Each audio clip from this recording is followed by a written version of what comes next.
I've never had a crowd shush simply by my walking onto stage, so thank you for being so respectful.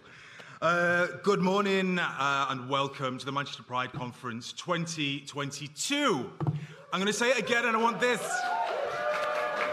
Yes, because we need to celebrate that we are all together in a space, and I feel it's going to be a wonderful day. I was just telling the story a couple of minutes ago about last week was the first in-person team meeting that we had at Manchester Pride with my fantastic team in just over 2 years, and it was incredible. We had an agenda, a running order, and we kind of knew what it was we wanted to talk about on the day, and we scheduled an hour, and it took us 2.5 hours. It just shows what the difference is from being in a room when you can vibe off your peers and just pick up off the atmosphere in the day. So today's conference was due to finish at around 5 o'clock, and instead we've extended it till midnight. Get yourselves comfortable. Listen, my team and I are thrilled to be back in person after a couple of years in hiatus and delivering our conference online. And we're really pleased and grateful that you could join us, and what a day it's going to be. We're operating a slightly different format this year. It's a come and go, drop-in sessions have been designed throughout the day because we're expecting it to be very busy. And we know because of the program, some people want to come along to some spotlights and then we'll have to get back to work or go about their day. So please feel free to come and go as you please. And the event is also being live streamed on the Manchester Pride YouTube channel today. So I can see you're all looking gorgeous, so there's nothing to worry about there. I could do with some touch-ups. Makeup? No? Okay. Okay, so the pandemic has taken its toll on us all, and we're all far too aware of this. And it's important to remember that LGBTQ plus people have been disproportionately affected. This is why our work as a charity continues and why it's so important that we do these type of events each year. There are many, many issues affecting our communities today. Hate crimes and incidents are on the increase. Anti-trans groups are attempting to battle against basic human rights. And the ban on so-called conversion therapy is yet to see fruition. I'm just scratching the surface, as every one of us knows here today. Our fight remains real, and thank you for being a part of it. In 2021, Manchester Pride embarked upon one of our largest ever stakeholder consultations, Pride in Our Future. We spoke to our communities at large throughout Greater Manchester and beyond, asking everybody what they feel are the most pressing issues facing LGBTQ+ communities today, and what are the key priorities for us to focus our work on. We received an incredible response, and we were massively grateful for the passion that came from all of our communities within these responses. We've since shared the findings on our website and through all of our channels, and I would encourage all of you to please check out the Pride in Our Future 2022 report that's available to download to the Manchester Pride website, or if you speak to a member of the team today, we can get hard copies to you. Any format is available. It's both insightful and informative. Within the report itself, we've set out a series of actions designed with, and co-designed with our communities to tackle some of the issues and to keep Manchester Pride on track and heading in the right direction. Over the past couple of years, we've seen so much passion from people connecting with social justice campaigns. And as we know, Manchester has a very long history in activism and transformation. The theme for today's conference was influenced by our consultation, and we're really proud to carry that through the entire day. Manchester Pride, as an organisation, has always been pioneering, leading the modern Pride movement. I'd say from the front, certainly towards the very front. Today's theme is focused on how we can all work together to continue that legacy and keep pushing forward. We're honoured to have such a heavyweight lineup of speakers and sessions for you today. Their experience, lived experience, knowledge and skills will help us to learn more about the fight and to think about how we can push forward and achieve true inclusion for LGBTQ+ people together. Today is about learning, and I'd personally like to challenge each of you to share one learning from today with one other person who maybe didn't attend. Shared learning is I would say it's one of our greatest tools to tackle the inequalities that we face and to really make sure that we can make progress. So please do think about that and take one of the learnings and share it with somebody who maybe couldn't attend today. We know you will find the sessions insightful and inspiring, and we hope you also have some fun whilst learning. I've been strictly scripted, as you can tell, and my hands have been told to be glued to this lectern, not to wander around the stage with an iPad. In fact, I don't have one. I have to read from this today. Otherwise, I'd be here for another half an hour. I told you we've got a strict timeline. So all I will say is have a great day. I'll check in with you all later. For now, I'm going to hand you over to our stunning host for the day, the very glamorous Stephanie Hurst. Thank you. Have a great day. Thank you very much. Thank you very much. Cheers, Mark. And good morning, everyone. Welcome to, here we are at the Lowry. It's always a joy to be back here. And I'm Stephanie Hurst. You might see me on telly, you might hear me on radio. I work at Hits Radio over at Castlefield. In fact, here in Salford, just over there at the BBC's, where I worked for some years at BBC Radio Manchester as well. If anyone knows my story, I came out on 5 Live as I transitioned some years ago. And so this place here has got, in fact, Manchester's got so much of a real place in my heart, to be honest. Some of my first ever nights out as my true, authentic self were in the Village. So, yeah, I've really hold Manchester very dear to my heart. And it's where I got my first radio show as my true self, was back here in Manchester. So, yeah, it's in that building there, is where I did my first show. I was absolutely, I was bricking it. It was incredible, though, to just be back on the radio as my true self. So the boss at Radio Manchester, Kate Squire, I can't thank her enough for that. So this year's theme is Greater Manchester, a city to be proud in, sustaining Greater Manchester's legacy of pioneering LGBTQ+ rights. Now, from the legacy of Alan Turing to the campaigning work of Alan Horsfall, should I say, in 1958, and not forgetting the Gay Activist Alliance and the radical acts of ACT UP Manchester, or the unified protesting of Clause 28, which is even hard to get your head around that even happened, isn't it, in 1988. Greater Manchester has a long and rich history of being at the forefront of the fight for LGBTQ+ liberation for all. And as Mark has just said today, what a day we have in store for you. We'll have an exciting program of speakers for you, which we'll get to shortly. But first, let's run through some of the housekeeping tips. This is my exciting bit where I get to tell you where toilets are, essentially. And we're not planning a fire alarm, but if it goes off, you've got to, I'll get to it. So there's no fire alarm planned for today. As Mark says, I'm sticking to the script. So if you do hear an alarm, by the way, please make your way out via the nearest exit, which is right behind us, and meet at the assembly point on the main plaza. We ask everyone attending Manchester Pride events to take our humanity pledge, which is to ensure we create a safe and open space for all, and these have been placed around the venue, so please do take time to read through that as well. Now, the majority of the sessions actually today will take place in here, which is the Compass Room. However, some of the panel sessions will take place in the Pier 8 room, which is located downstairs. Lunch and networking will all take place in the Key Bar downstairs as well. And what's really important to us today is your well-being. If you are triggered by any of the discussions today and wish for some support, please speak to one of the Manchester Pride team. They're all wearing the fabulous Manchester Pride t-shirts, so please do speak to them, and they'll be able to help you with any questions that you have. We also have an accessibility liaison on hand to assist anyone with any additional requirements. And you should have all received, actually, your conference tote bags. Have you got your conference tote bags? Have you got one? Fantastic. Which has got everything you need to take note of in today's sessions. It also includes a workbook where you can check out today's programs, find out about our speakers, and also the workbook has got some space for you to write notes for each panel, and there's some additional reading notes in there as well. And please, let's get this out there on socials.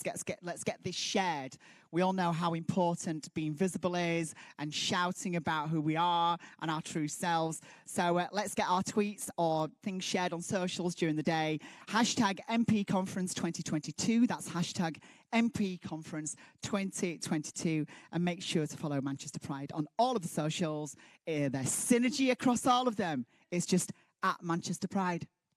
Simple. So you'll be able to find us there.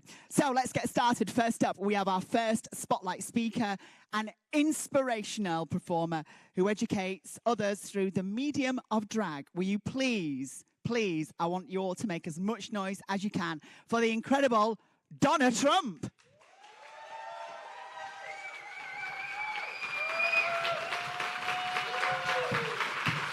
Good morning, everybody. Excuse the footwear, I slipped over in the shower this morning. How are we this morning? We good? It is too early for this, isn't it? I was up at 6 a.m. Well, if you don't know who I am, my name is Donna Trump. Yes, it is a fart joke, like you've done a Trump. And luckily, an evil man gave me a lot of prolific attention.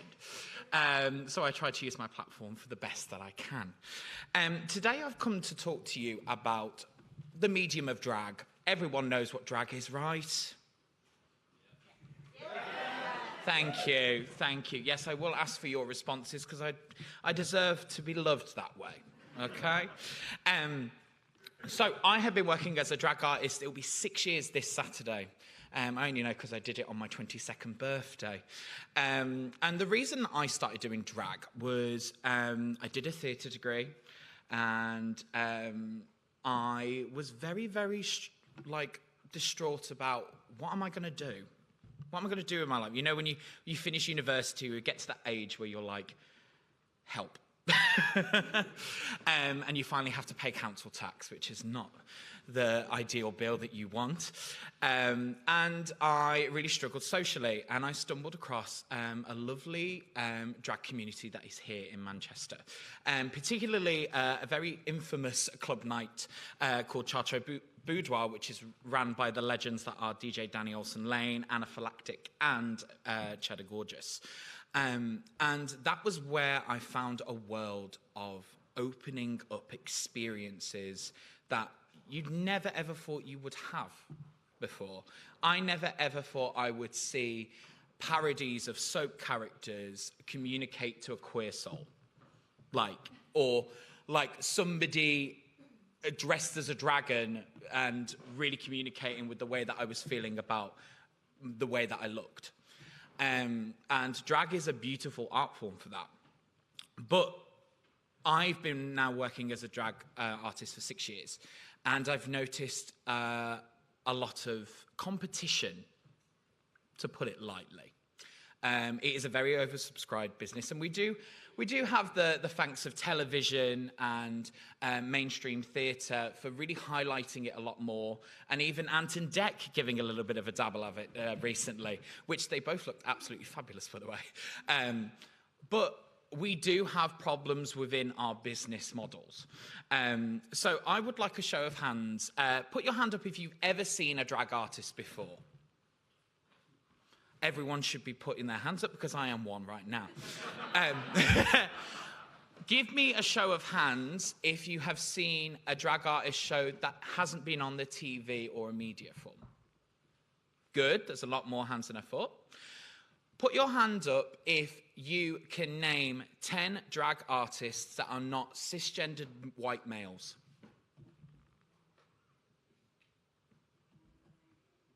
Thank you, Chloe. It's quite astonishing, isn't it? I've worked as a producer for a while as well, and particularly in Manchester, I will just say it, the drag community is very white, and it is very dominated by white cis men. I am a white cis man, I'm very aware of that, but there is a barrier with trying to communicate with other communities. It needs to happen. And it does have its problems. We don't necessarily have a lot of businesses support to pay people fairly.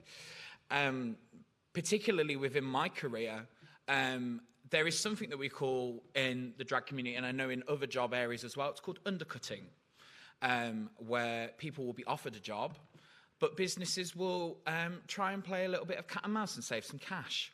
So they will ask about 20, 30 different artists and send them a lovely copy and paste message, probably on Instagram, and they'll ask them to do a gig. And we as artists will respond to them and we'll give them a quote. And there was a particular incident that I experienced where the person had took my expertise, had asked my advice about running the event, and I was just trying to get the confirmation of the event. And eventually they emailed me and said, oh, we've gone with insert artist name. Yes, they named the artist by name because they were cheaper. That happens too much. Now, as we as a community, as drag artists, we don't actually have, what should be our standard pay. We are currently in discussions with Equity to hopefully have those protections with Equity, but there are some artists that really want to take this seriously, but some people are doing 6-8 hour shifts for merely £20. And lots of people don't know that, and that does happen. And let me just tell you, £20 doesn't even cover the foundation stick I'm wearing on my face. And that's not even a joke, that is just a fact. Thank you, Bimini, for that little quote. But we as a community need to make sure that we are listening to one another. There are many incidents where me as a drag artist, I'm very honored to have a successful career. I am booked constantly, and I used to work as a high school teacher, and I used to do drag on the side, but now drag is my full-time career, and it is my vocation. I do feel it. But there are people that are struggling and juggling about 4 different jobs. And that is because we are an oversubscribed business, but there are people trying to take advantage of drag artists and pay them cheaply. It's not on. It's really not. And the problem is as well that automatically businesses will go towards the lovely social media with Instagram and Twitter and use that as their CV. Let me tell you, social media is not a CV. It shouldn't be. The amount of drag artists that I do see giving high prolific gigs, and they don't have the experience to do them, and they suffer under the spotlight. And that's not because of their talent, because they have the potential of talent. It's because businesses take advantage. People take advantage of a cheap product. And they are not cheap, they are expensive. They should be treated like the highest diamond in the camp. Now, I will be offered a lot of jobs. And then I'll talk to my peers that are people of color or drag kings or in our trans community, and they will barely get their foot in the door. It's not on. It needs to change. And the way that we can do it is to make sure that we support those smaller shows. Those smaller shows are more important than the ones that you get on TV. They are. It's lovely that people that have been on TV can charge thousands and thousands of pounds for merely just walking on stage and lip-syncing to a Diana Ross classic. But then you've got queer artists that will literally pour and bear their souls out to you on stage, and they barely get given the clap and the attention that they deserve for being brave enough to be themselves. We need to team up as a community to make sure we uplift those now. White cis men, step aside. It's hard, especially as drag artists, because we love to look fabulous, but let someone else have the spotlight that you get given automatically because of the color of your skin or the fact that you have the privilege of living at the gender that you were assigned as.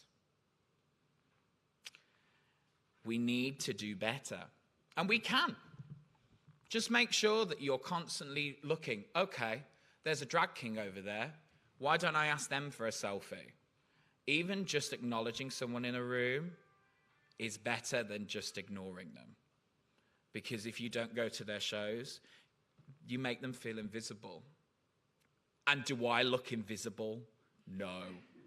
They should be more visible than me because their voices are more important than mine. I have the opportunity to speak this on a microphone, but sometimes they don't even get to walk through a door. Thank you.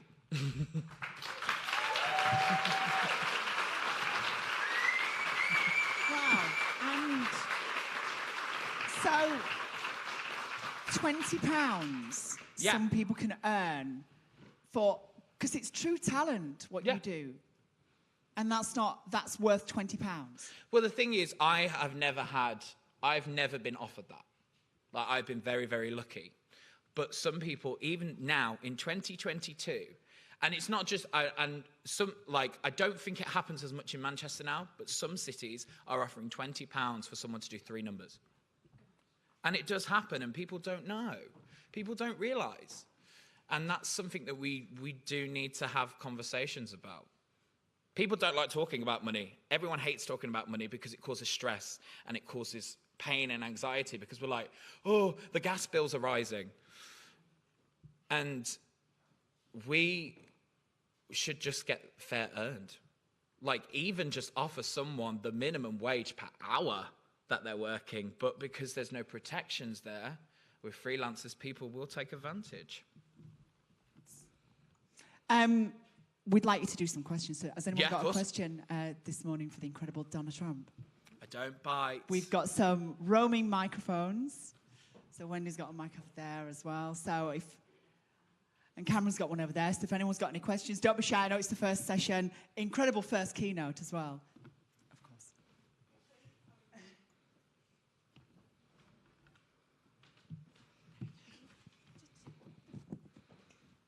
Thank you, Donna, for sharing your experiences and inspiring us. Can you give any practical tips as to what you feel as individuals we can do to help platform the artists that are not getting the exposure? I think it's about having a discussion closer with the communities. And it's something that we as a community need to do more as well. Because we end up looking too much at money. Particularly to help with the pay gaps. If people are offering shows, I don't understand why people just don't go, this is the fee that we're offering. If you're setting up an event, you've already done your budgets correctly, right? Surely you already know how much money you've got. Then why are you doing a bidding war for the lowest bidder for them to hire? And that's something that I definitely, especially as a producer, when I was running a cabaret show, everyone got paid the same. No matter what their experience, no matter the colour of their skin or their gender, they all got paid the same. And I even paid myself as the producer the same amount as them. I should have paid myself more because I was doing more work. But giving them the chance and the platform that I have been so graciously given essentially as a platter is more important to me than getting like praise for, oh, didn't you do well for putting a black person on stage? Because and that's automatically what people will do. It's like, aren't you doing such good work for the community? And it's like, no, we should be doing this anyway. I shouldn't be thanked for giving someone the platform that they've worked so tirelessly hard to be heard. We as drag performers are the megaphone for those of the unheard. But when we have drag performers that are unheard, that's when we have a problem. And I think it's about asking those closer to home, like, who should we hire as talent, rather than looking at the amount of likes on a post that they've probably edited. I do edit my photos, everyone does, on their Instagrams, because like most performers will have a show reel or have videos of their performances. If you want to see their work, why don't you go and see them in person as well? Because it is available out there. Sometimes you have to look because businesses won't promote those shows. They won't promote the ones that don't have the big TV stars. So the ones that are trying to do it independently have more work to do but not given the chance. It's one of those nasty cycles that feels worse and worse. But just talk to one another. That's the thing. If you feel like there's something lacking, it probably is, or it's hidden somewhere, and your job is to unearth it. We have any more questions this morning? Got a few more minutes left. There's a chap over there in the yellow top. It's Cameron. Nearly. Hello. That's all right, I'll shout. Fine.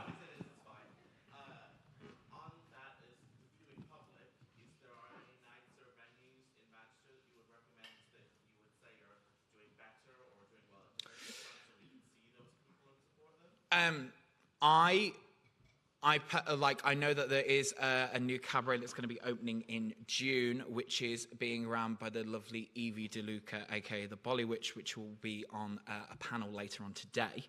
And they are exclusively doing a cabaret, which is a stage for people of colour. There's also collectives such as the Bitten Peach. The fantastic Cocoa Butter Club has just started a new northern branch, I believe, run by the lovely Cece Sinclair. And that's the thing, like, there aren't enough bars as well as businesses trying to give these spaces to people. And also they should go, oh, have you thought about the diversity of this as well? Like, everyone's job. You can't just go, oh, it's solely on that person. And I think, I'm glad that you asked that question, because those are the three that I can list that I know of, and I know there should be more out there, and there probably is. But even I have my own work to do. And it's really, really important that we show that appreciation for that diversity out there.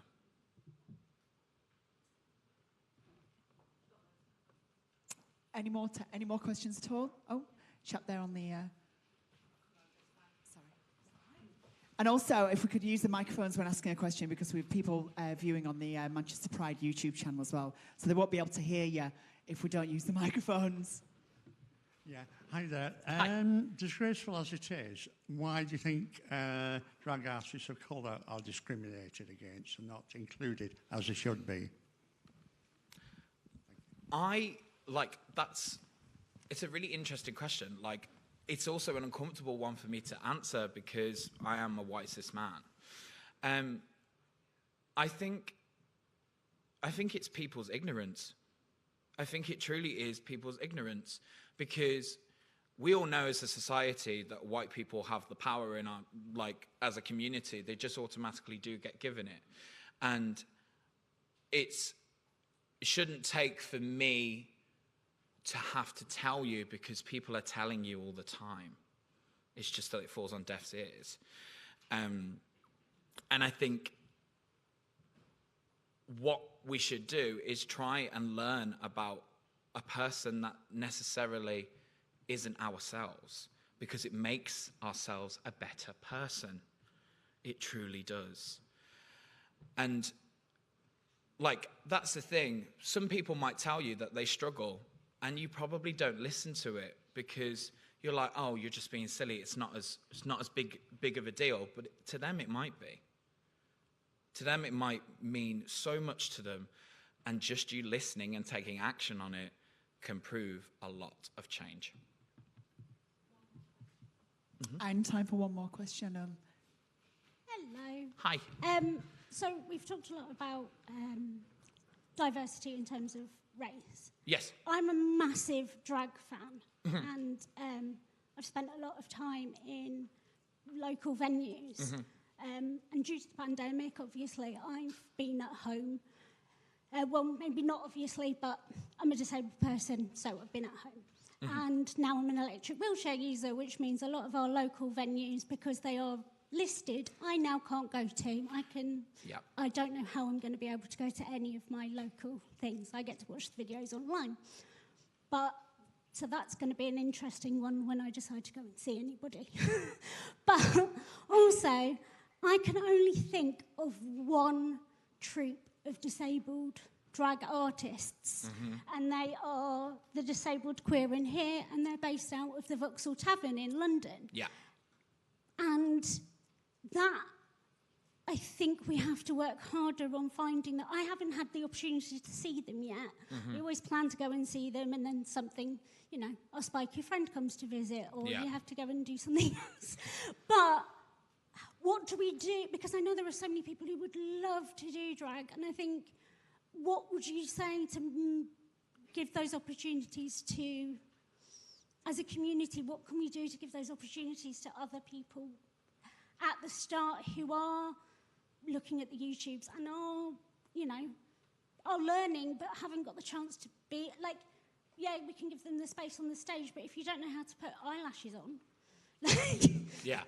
it's, I don't know, maybe I'm just saying a comment and not a question, but you've got stage space. What would you say you could do as a community to change access for disabled people, both on stage and in the venues? This is something that I, as a producer myself, have faced difficulty with, trying to also find venues that are accessible for as many people as possible. It's that access, especially with developing yourself as a drag artist, is something we definitely need to work on as a community. And I'd love to have a discussion with maybe yourself at some point today, because I think that's something that's definitely important. I think it's something that we don't take notice of as well. And I personally, I don't have the answer. I'm going to be honest there. I don't, because I wouldn't know. But it is something that I'm glad that you've brought up, because it is something that I think we should all talk and speak about as well. Because again, there is an area that people feel that they don't belong in, and it should be accessible to you, and you should have the same means of having the spotlight as we all do. If people want to reach out to you on socials or follow you, how do people find you? You can find me at Donna Trump UK. That's on Instagram and Twitter. I couldn't just have Donna Trump because some weird person that photoshopped Donald Trump's head on bodies of glamour models has it. So I've tried. I've tried. Ladies and gentlemen, our first keynote speaker this morning, the incredible Donna Trump.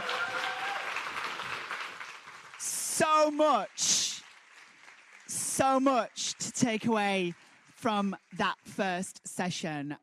It's such a joy to hear Donna speak this morning. Now, our next spotlight speaker is from right here in Manchester. He's an award-winning writer, a HIV activist, and actor who, of course, played Donald in the incredible Russell T. Davies drama It's a Sin, which I guess got us all through the start of lockdown, didn't it? And stopped the entire country in its tracks. Will you please welcome to the stage here the brilliant Nathaniel J. Hall.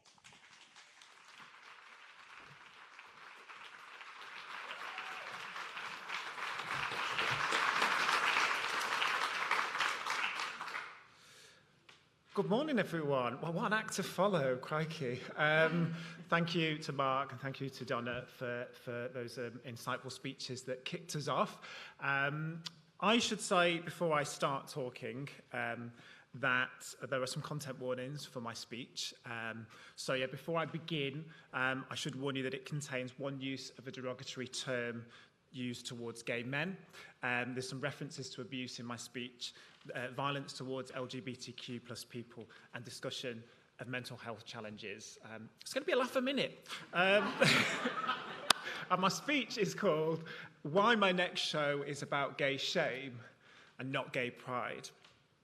So, last week, the curtain came down on the 100th performance of my solo show, First Time. It's an autobiographical show about my life living with HIV after I was diagnosed, aged just 16. It's been seen by thousands of people, and my story has reached millions others through TV and radio interviews, online and in print. Every day, I thank the universe that I've been given this platform to smash through the stigma of HIV, shame, and in the process, inspire others to do the same.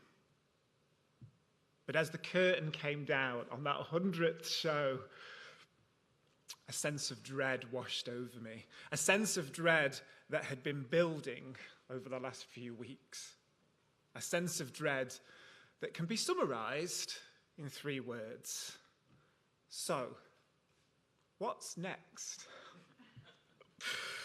First Time has enjoyed incredible success, receiving awards and audience and critical acclaim, much to the surprise of this kid from Stockport. I've chatted to Lorraine Kelly, trended higher than Jennifer Aniston's bangs, dated Ollie Alexander, albeit fictionally, and even performed to my celeb crush, Will Young, down in London. And I've met loads of other inspiring HIV activists who, like me, work tirelessly in their own communities to make life better for people like us. How exactly do you follow that?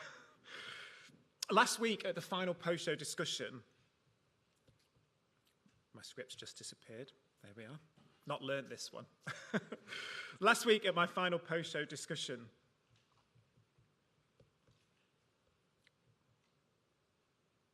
the first time someone asked me that very question.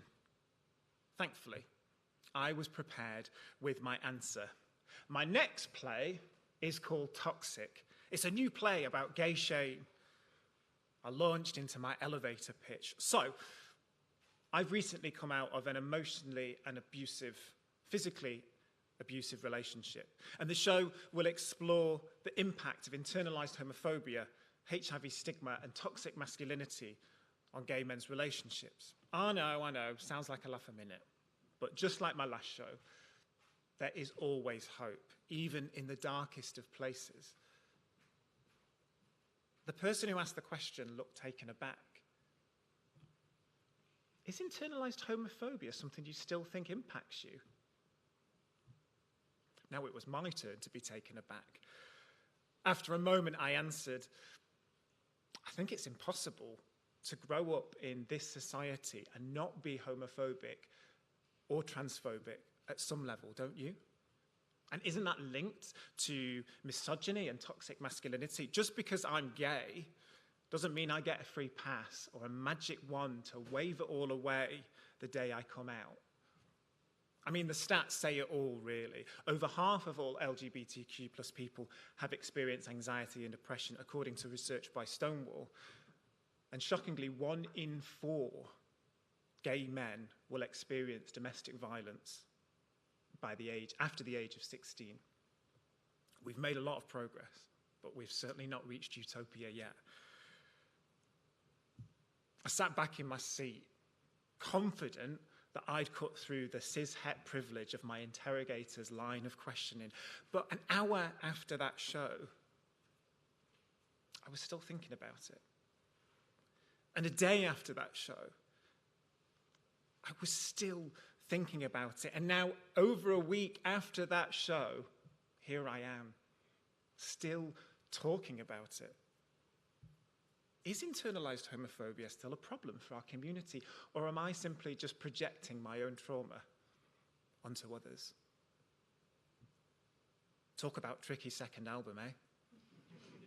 To stop that seed of doubt growing roots, I decided to list as much of the homophobia I had directly and indirectly experienced in my life. I remember the bullying at school, the name-calling, the spitting and the shoving, and the punching. And I remember the teachers doing nothing to stop it. I remember the sex ed class where we watched a video about a gay man dying from AIDS. And I remember the 27 pairs of eyes burning in the back of my neck. That is who you are, and that is your fate. I remember secretive encounters with another boy in my year, and I remember the absolute terror that people would find out. I remember the outcry in my church when an openly gay vicar was appointed across the district, and I remember them saying that a man like that was not fit to work with young boys. I remember all the times hateful words had been shouted at me and my partners as we held hands in the street. And I remember the terror as I was surrounded by 4 men at knife point and called faggot as I was mugged. I remember that, thankfully, I only ended up with a bottle smashed over my head.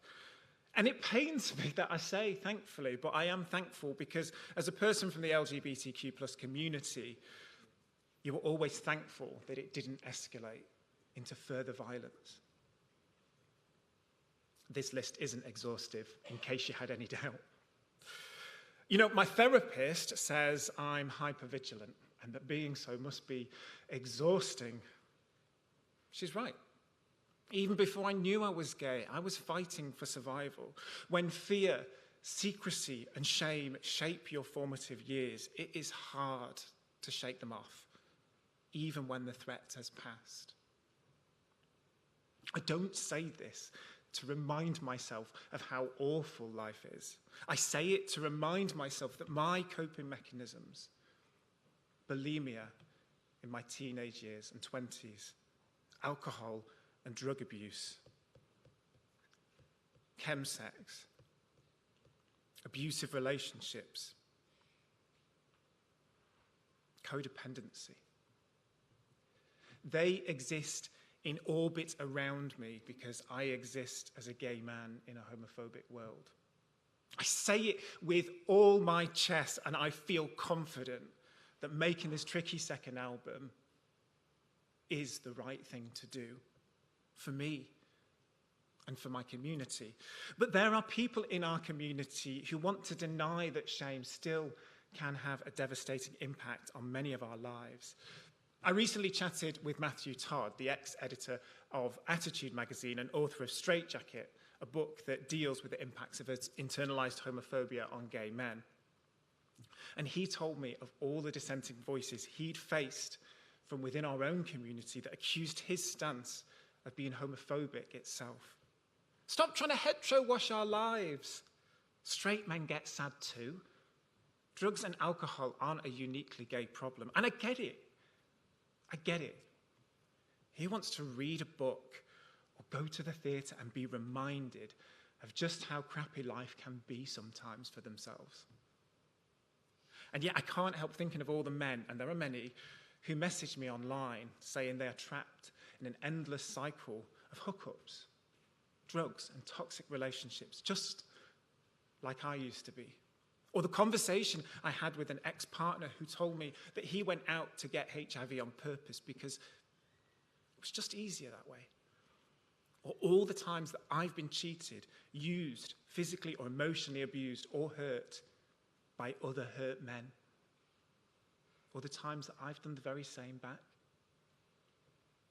You know, I would trade all the legislation, acceptance and tolerance in the world to take each and every LGBTQ plus child away from the pain and the sadness so many of us seem to experience in adulthood. And when I dream of a future where maybe we don't just exist as LGBTQ plus people, but we thrive, I know that making this tricky second album is absolutely the right thing to do. I recently watched 4 Lives, the BBC dramatisation of the murder of 4 young men at the hands of the serial killer Stephen Port, facilitated by hookup apps, aided and abetted by drugs, repeatedly missed by a homophobic police force. And granted, this is a very rare and extreme case of violence from within our own community, but still, my blood ran cold. How many times had I trusted a total stranger I'd met online with my body in the past? How many times had I willingly accepted drugs off them? Let them enter my home and more? What does it say about my own sense of self-worth that I would take all that risk just for sexual kicks? And I know not all of us find ourselves in such situations, but I know that enough of us do to maybe consider that we do have a problem. Hurt men hurting other men.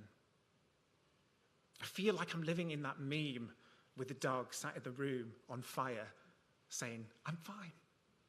Everything is fine. And I remind myself that even though there are more days when it is fine for me than not now, making this tricky second album may just save a life, even if that life is mine. You know, I joke that one of the reasons I made First Time is because nobody was giving me any work. And in interviews, this is another question that comes up very often. What's your opinion on gay actors for gay roles? People seem shocked when I say that I believe gay roles should be played by gay actors, as though I'm sort of going to willingly put myself out of the running for the few parts that are available for me.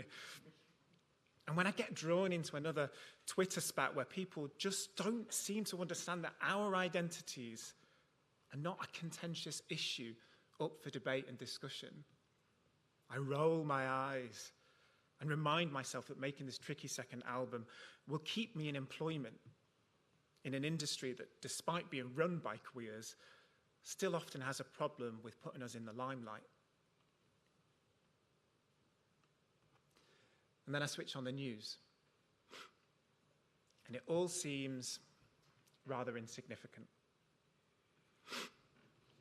War, climate change, a global pandemic, the cost of living crisis, and suddenly making this tricky second album feels all rather self-absorbed. I ask myself, am I exhausted because of the state of the world or in spite of it? Because for all the success I have been afforded, having just spent the last 3 years reliving one trauma in public, believe you me, it has taken its toll. And then I remember the people who came out as HIV positive after seeing my show. 2 of them to rooms full of strangers in post-show discussions. And I remember the people who came, and I remember the young man that stopped me in the street and said he now takes PrEP and tests regularly for HIV because he heard me talk on a podcast. Or I remember the people who've messaged me and said that my story has inspired them to live openly and boldly in their own lives. And I think maybe, just maybe, this tricky second album will all be worth it. So, what's the answer? I'm going to be honest with you. I don't know. I just tell stories for a living. And at times like this, I stand before audiences like yourselves, and I'm so proud. I could burst. Look at how far we've come. Look at how far I've come. But behind closed doors, sometimes I'm so ridden with fear and shame, I think I'll never escape the homophobia of my past or my present. Proud and ashamed. I guess multiple truths can be present at the same time. And then my new boyfriend, infinitely gentle and patient with me as I recover from my past trauma, but also scarred from his own past, reaches for my hand as we approach a menacing group of young men on the street. A tiny act of defiance. A tiny glimpse of a prouder future for both of us, for all of us. And I'm reminded that there is always hope, even in the darkest of places. And I know that making this tricky second album is the only thing that I can do. Thank you.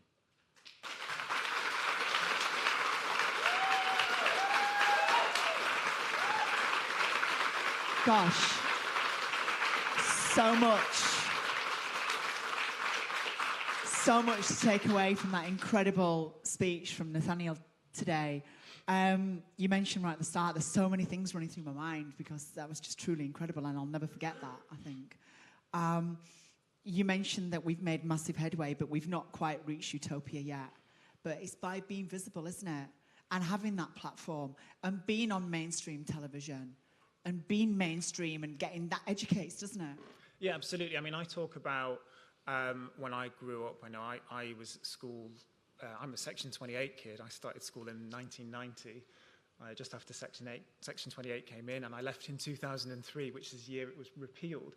And actually, the 1980s were quite good for like queer representation. There was a lot of pop artists. I mean, okay, not necessarily all completely out and open in the press and public eye, but in our community we knew. But the 90s seemed like a barren wasteland. It's like we were pushed back into the closet in the public eye. I had no people to look up to. In fact, that film I talk about in my sex ed class, that was the first time, age 14, that I'd seen another gay man on screen, or another person say I'm gay, and have that realization that that's those feelings I have inside, that I know I'm different, that's what it is. To have that and then be told, this is your fate, this is the fate of gay men, was, you know, hugely traumatizing, I guess, as you could say. But yes, absolutely, having visibility is so important, so important. And like I say in my speech, on the days where it feels like I want to be invisible, I'm reminded that dressing the way that I dress, or dyeing my hair pink, or putting my earring in and stepping out the front door, that is a radical act in itself. We'd love to take some questions from the floor. Okay, one or two questions. Because I went on a bit, didn't I? Sorry. It was incredible. Wow. There at the back, there, just third row from the back.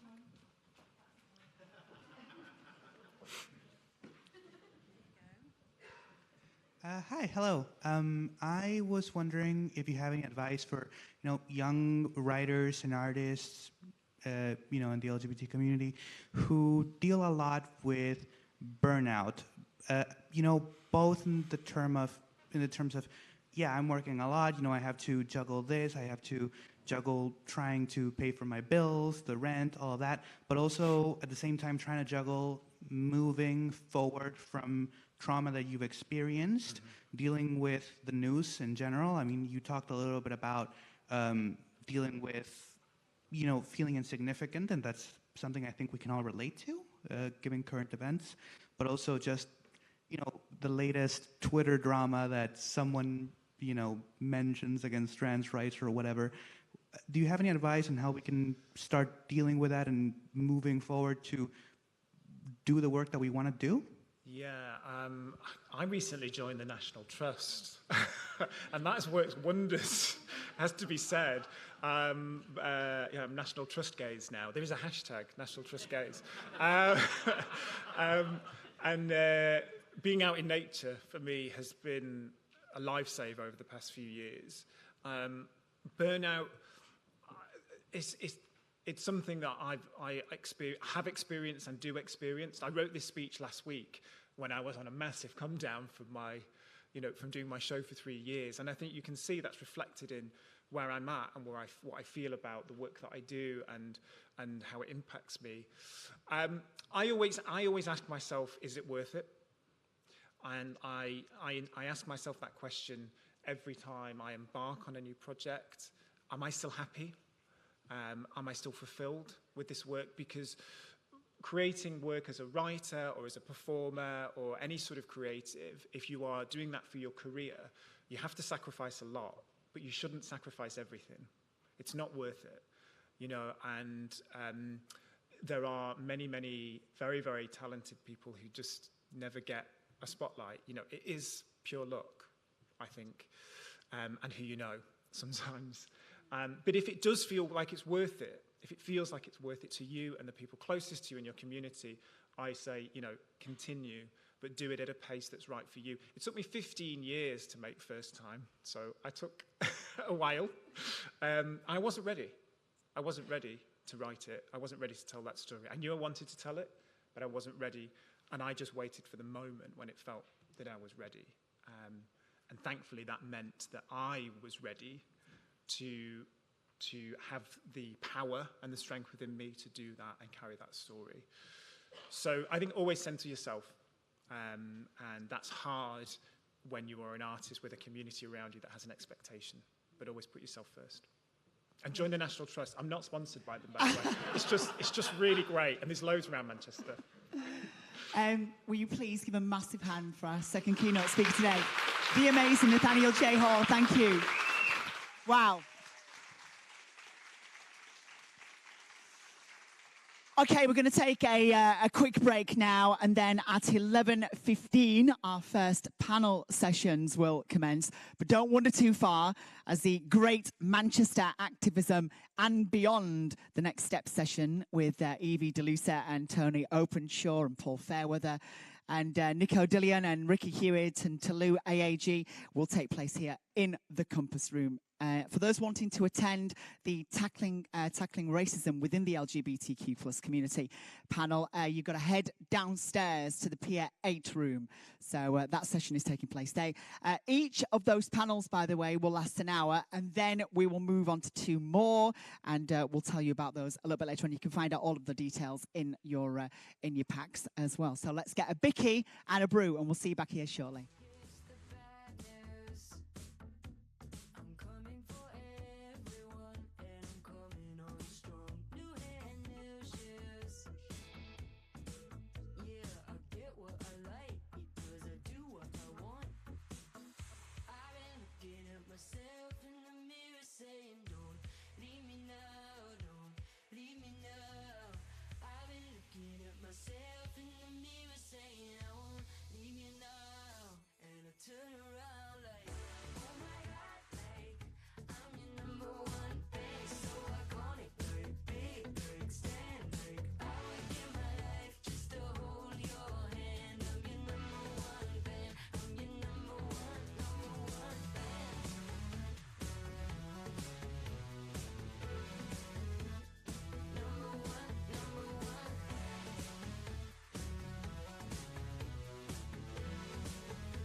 We ordered different drinks at the same bars. I know about what you did and I wanna scream the truth. She thinks you love the beach, you're such a damn liar. Well, those great whites, they have big teeth. Oh, they bite you. That you said that you would always be in love, but you're not in love no more. Did it frighten you how we kissed when we danced on the light of floor, on the light of floor? But I hear sounds in my mind, brand new sounds. No.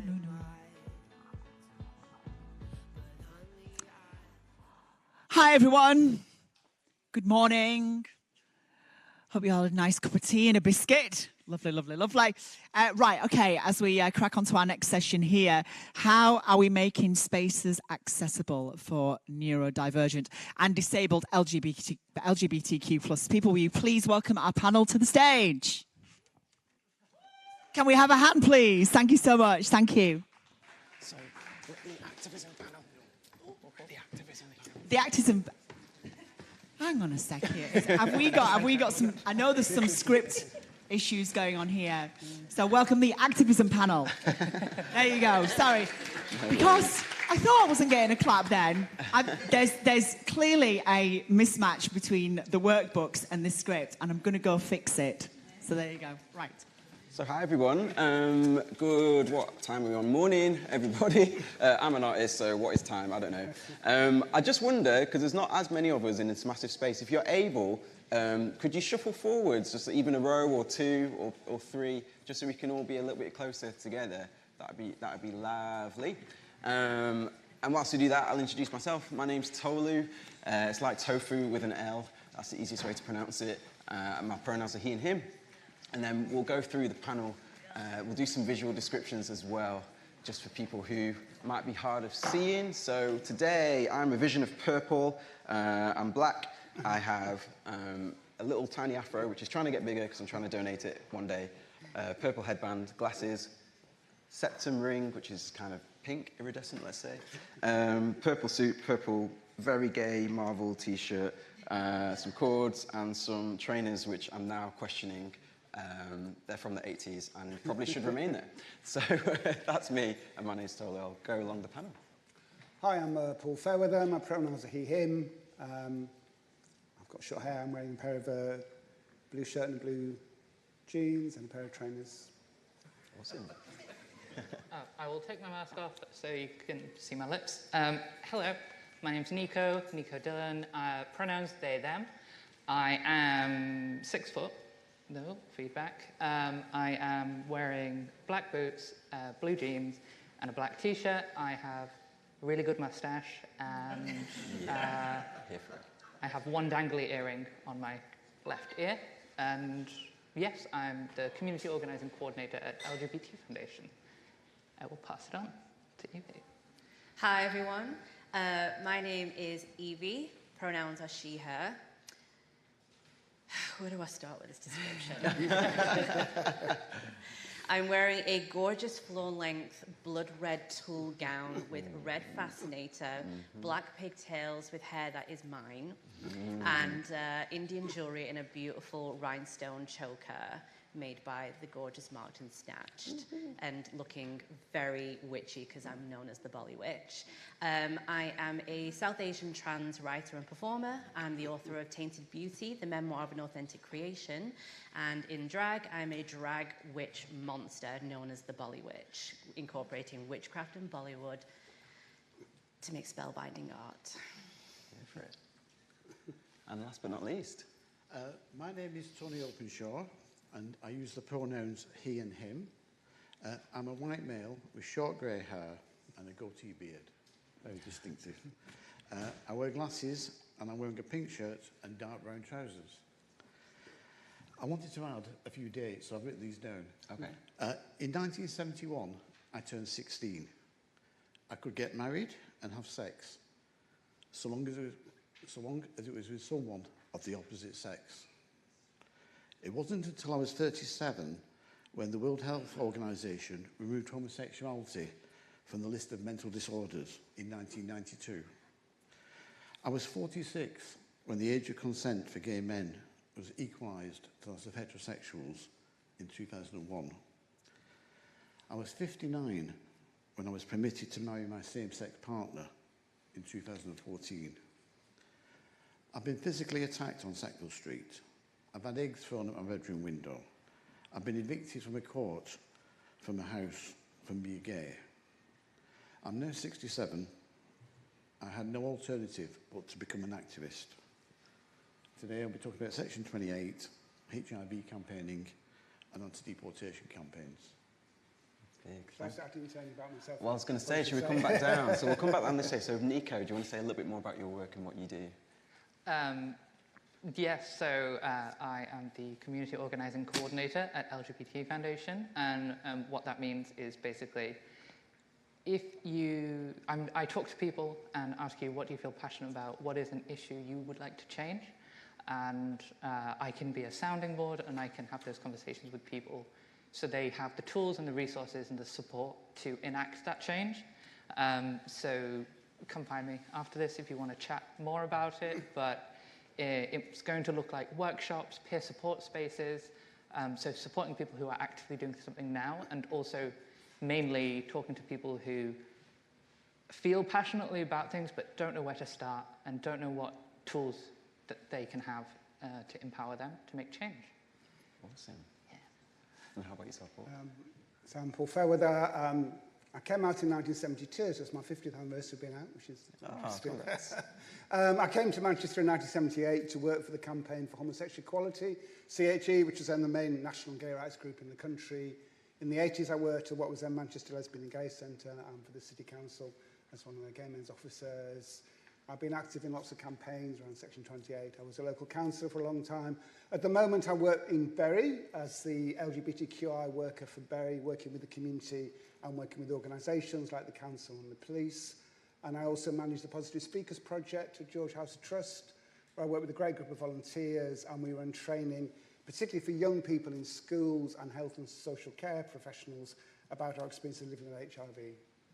Awesome. And myself, in fact, you'll find out loads about me later. I'm really gobby, and I'll chat about it from there at 2:20, so stick around for that. But essentially, all of my work is geared towards celebration, advocation, elevation of people of colour who are LGBTQ or I.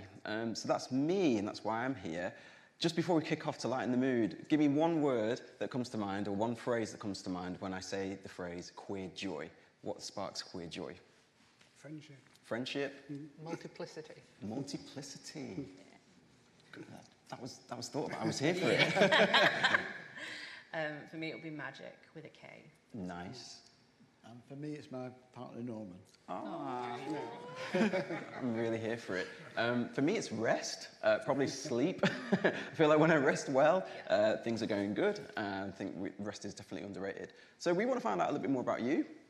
So if you're able, could you make some noise? I'm not precious about what kind of noise you make, or raise a hand, or do both. If you are involved in activism in any way, shape, or form, make some noise. Nice, okay. If you are not queer, can you make some noise? Okay, cool, yeah, just checking. And if you're excited to be here, can you make some noise? Okay, good, that's given us a bit of a vague idea of like what we're going to say and how we're going to say it. So I actually made an apology to this panel yesterday because I was really focused on future, what's going to happen next. Like, people can read up about who we are. We don't need to talk about it. But actually, I backtracked this morning. I'm an artist, and this is what we do last minute. And I was like, actually, it's really important to recognise where we've come from and how our past definitely informs our present, how our present can shape our future. So we are looking at a future-focused thing here today, but we've only really got time for one question between us. And that question is, essentially, how can we use our past and our history to inform effective activism in the future? And let's think without any sort of limits, blue sky thinking, anything that's possible. What does that look like for each of you? So I'm not going to pick, but whoever wants to go first. I'll kick off first. Go for it. I'm And for me, I came out in the early 1970s, and the Gay Liberation Front was absolutely crucial to my thinking and my politics, really. It was the tail end of the Gay Liberation Front, which came very quickly and went, but it had a huge impact, and it talked about gay as proud, it talked about the importance of self-organisation, and I think for me, that's been really important. So in Manchester in the early 80s, we had a group called Gay Activist Alliance, which was a direct action group, and I think there's a real role still for direct action and campaigning.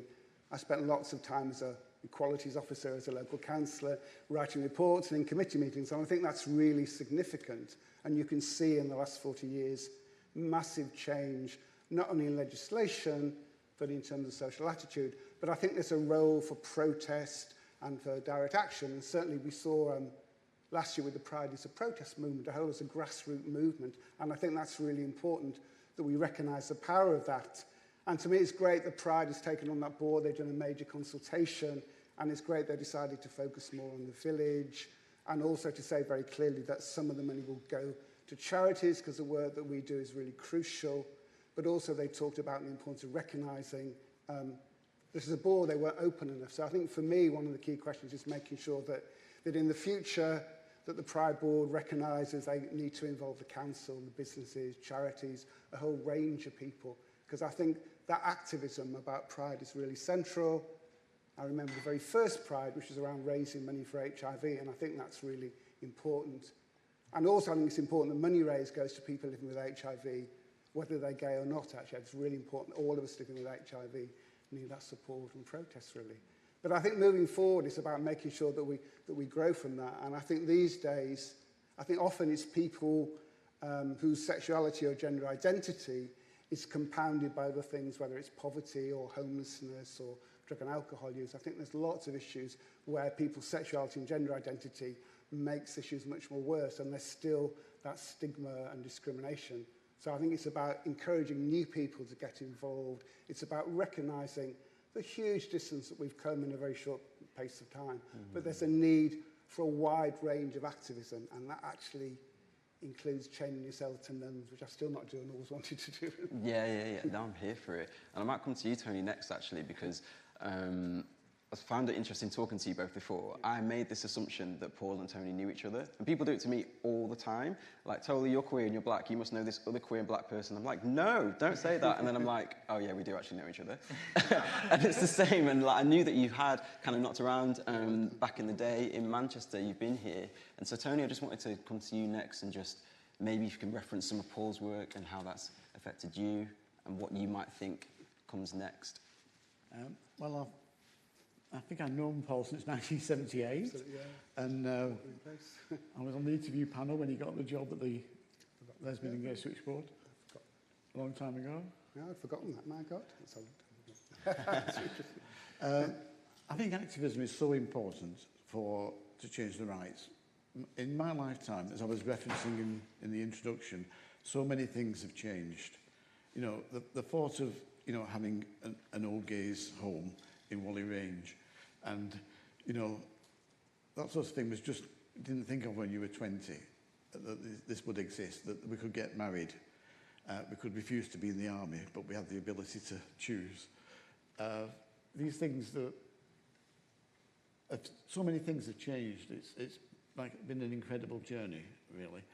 And I think it's because of activism, and I think all sorts of activism is important, you know, from going on demonstrations, throwing tennis balls over strangeways, writing to MPs, wearing a badge, wearing rainbow laces.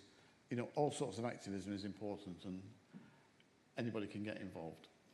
I'm here for it. I'm massively here for it. So I might come to the two of you next, actually. Nico first, actually, just in terms of the project that you're running as well.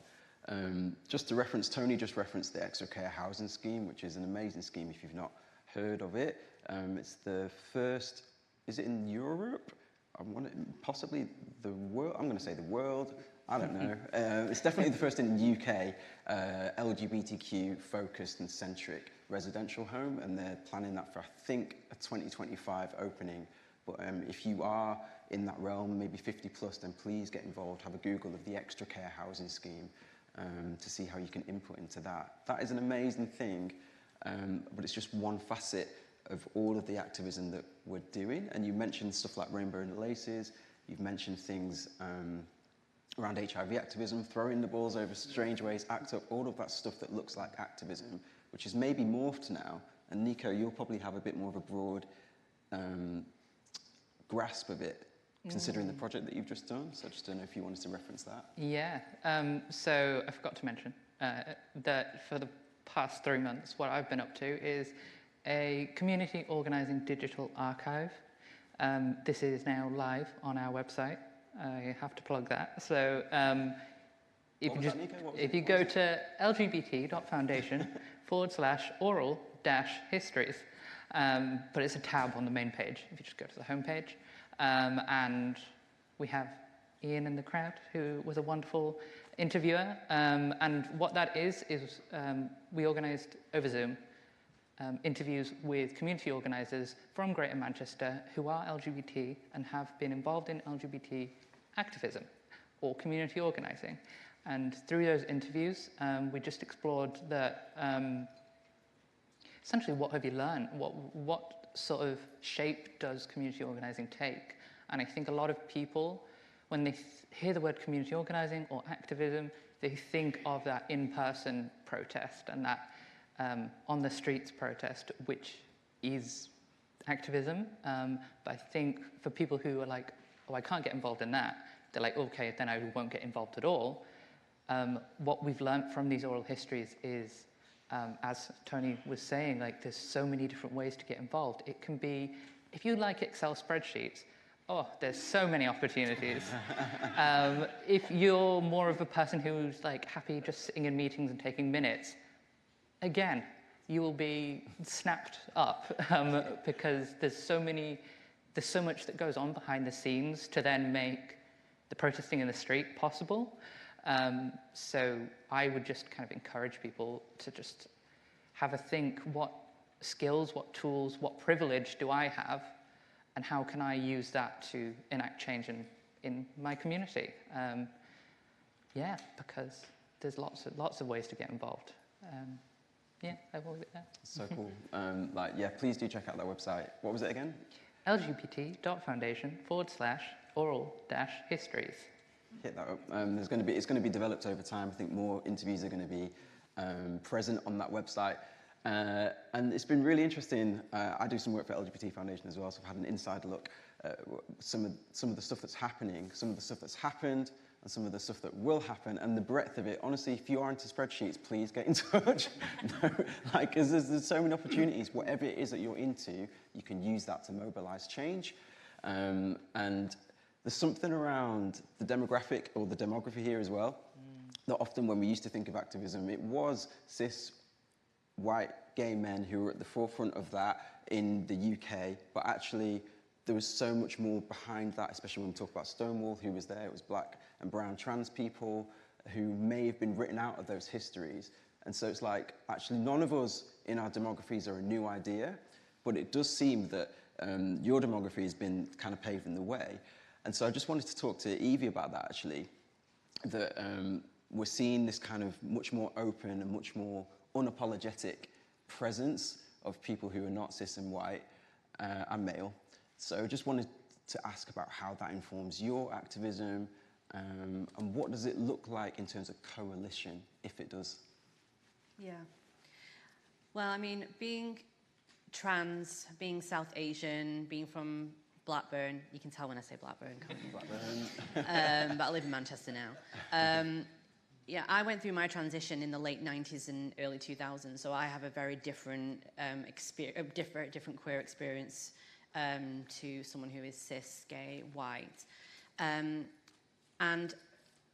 when I took it upon myself to really delve into activism, it was because I wanted to make sure that there was as much representation of queer people of colour as possible that is really visible, especially from the South Asian community, because it's just, you seldom see that.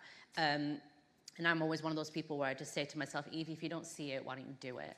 And when I did, I started to kind of really see the impact that it can make to really open yourself up if you can. Because even if people aren't able to do so themselves, they are watching. Like, people are watching what you do. So when I wrote my book, Tainted Beauty, I wanted to talk about what my life was like, and it's an autobiography about my experiences, and I'm completely unapologetic in it. If anyone's read it, it's completely filthy, but in a good way. But it was my way of saying, this is just my story, and it's amazing. Imagine if you ask 10 people what their stories are. You'll get 10 amazing stories. And that is a core part of why I speak out on a lot of things, because being the Bolly Witch and taking up space, taking up a stage and creating art, that in itself is a form of activism, because I want people to wake. I'm not allowed to swear, am I? Yeah. Wake the fuck up and stop acting like you're brand new and not able to educate yourself. It's not our job, it's not my job to educate you because you're too lazy to go and do it yourself. It's like, our history is there. People have lived it, and we talk about it, and we want to kind of make sure that people don't forget, but it's for everyone else to make sure that they take that stand and actually educate themselves. It's not our job to educate you. It's our job to show our history and show our activism when we want to, in whatever art form we want to do. And you see it all the time in television shows, in drag, in art, everything like that. It should always be when a person wants to showcase that in whatever art form they want, and not because they're obligated to do so because other people are just too lazy or too tired to actually look at our history and take all of that in, because it's really important that we understand our history and where we've come from and everything like that, because we won't be able to move forward, you know, unless we learn and grow. And we can't expect society as a whole to accept us and to understand us if we're not even doing it within our own community. If we're segregating in our own community and we're not understanding how other people are and we're being divisive, well, then how do you expect other people to see us and include us when we're not even including each other? And that in itself is like really, really important. And that's why protest, even within the community, is really important. I protested against Manchester Pride last year because I knew that what I was saying was right, and I knew what I was standing up for was right. But at the same time, it's not about excluding and being divisive. It's about taking that stance and saying, okay, how can we make things better? Let's learn, let's grow together. Because the moment we start to just cancel people out, then we're not going to be moving forward. And it's artists like me, like Tolu, who are using our art form to pave a future that is inclusive, that's beautiful, that is loud and unapologetic, because we want to see that. And I think that's one of the most important things that we as artists should remember when we're creating anything, is that people are watching, so make what you do count, because the stage is ours. Yeah, take up the space. I'm here for it. Just to say, we're going to open up for questions in a second, so ready up your questions. It'd be really good to talk to you. Otherwise, we can just chat for ages. Literally fine. But if you do have questions in about 2 minutes' time. But I just want to pick up on a couple of things that I just loved that everyone was saying, actually, especially about challenge. Someone reframed challenge to me as it's just another form of feedback. If you get called out, it's just another form of feedback. I was also there at the Pride protests, and I'm here now, so obviously it can't have been that bad. We must have done something right. In fact, isn't that just the way that we're talking to each other? We're just saying, hey, actually, here might be another way to do this. Here's my perspective on what's happening. And what is really cool about what happened last year, I know it was a dark time for many, especially people who were working at Manchester Pride, but what was cool about it is that it reminded us that we're not a monolith. Like, our sexuality, our gender expression does not an ideology make. Just because most of us at LGBTQI here doesn't mean that we have the same ideals, doesn't mean that we have the same thought process. That's a really beautiful thing. We need to celebrate our differences. So in that, what does that look like in terms of the movement from these individual streams of activism? Because even today, let's be honest, there's another panel going on right now around racism. There's another panel later around neurodiversity and disability, and we're still trying to figure out what it's like to have to choose which bit of ourselves we go to. And that's difficult. So how do we do that? How do we possibly work together celebrating our differences, but making sure that we take into account other people's experiences. This is a curveball question, didn't prep you for it. But, and feel free to contribute at this point, the floor is open. So, oh, awesome, and we've got a microphone at the back as well, so just raise your hand if you need to. But I'm just gonna come to the panel first, and then we'll come to you at the back. I mean, I think for me, we need to be able to have heated debates and disagree, and it's absolutely fine to disagree and then not to accuse people you're disagreeing with of being all sorts of isms, really. I think we have to have a really wide and heated debate, and there's loads of different strategies. I mean, for me, I spent decades fighting for the right to self-organise, and actually, Alan Horsfall, who campaigned for law reform in the 50s and 60s, was a good friend of mine, and he said, in the language of the time, he said the liberation of homosexuals can only be done by homosexuals yourselves, really. So in a sense, I can only speak about being a white gay man, but I'm an HIV, I'm living with HIV, I'm an older person. And interesting these days, I feel probably more, I'm going to get discriminated against more because of my age than because of being gay. So it changes over time. So all of us experiences more than one form of oppression. But ultimately, in some ways, we need to self-organise, and then we need to have really strong alliances with a whole range of people. And I think that's the way forward. And I get concerned sometimes that people aren't willing to accept that people have genuine disagreements. And there's a huge range of strategies to change the world, actually. In a sense, we need a combination of working around your own oppression and then linking in with other people. And that's a complete change. In the 1980s, I worked for Manchester City Council, and we had a consultation meeting for lesbians, we had a consultation meeting for gay men, and no one would have dreamed of suggesting you had a lesbian and gay meeting. It would have been inconceivable. And we didn't talk so much about the B&T, so actually that was a complete change. But at the time, that was the right thing to do, I think, because certainly lesbians were often overwhelmed in gay male spaces. So I think things move on, but you can only start off from your own lived experience. But then I think building allies, and that's been a huge change as well.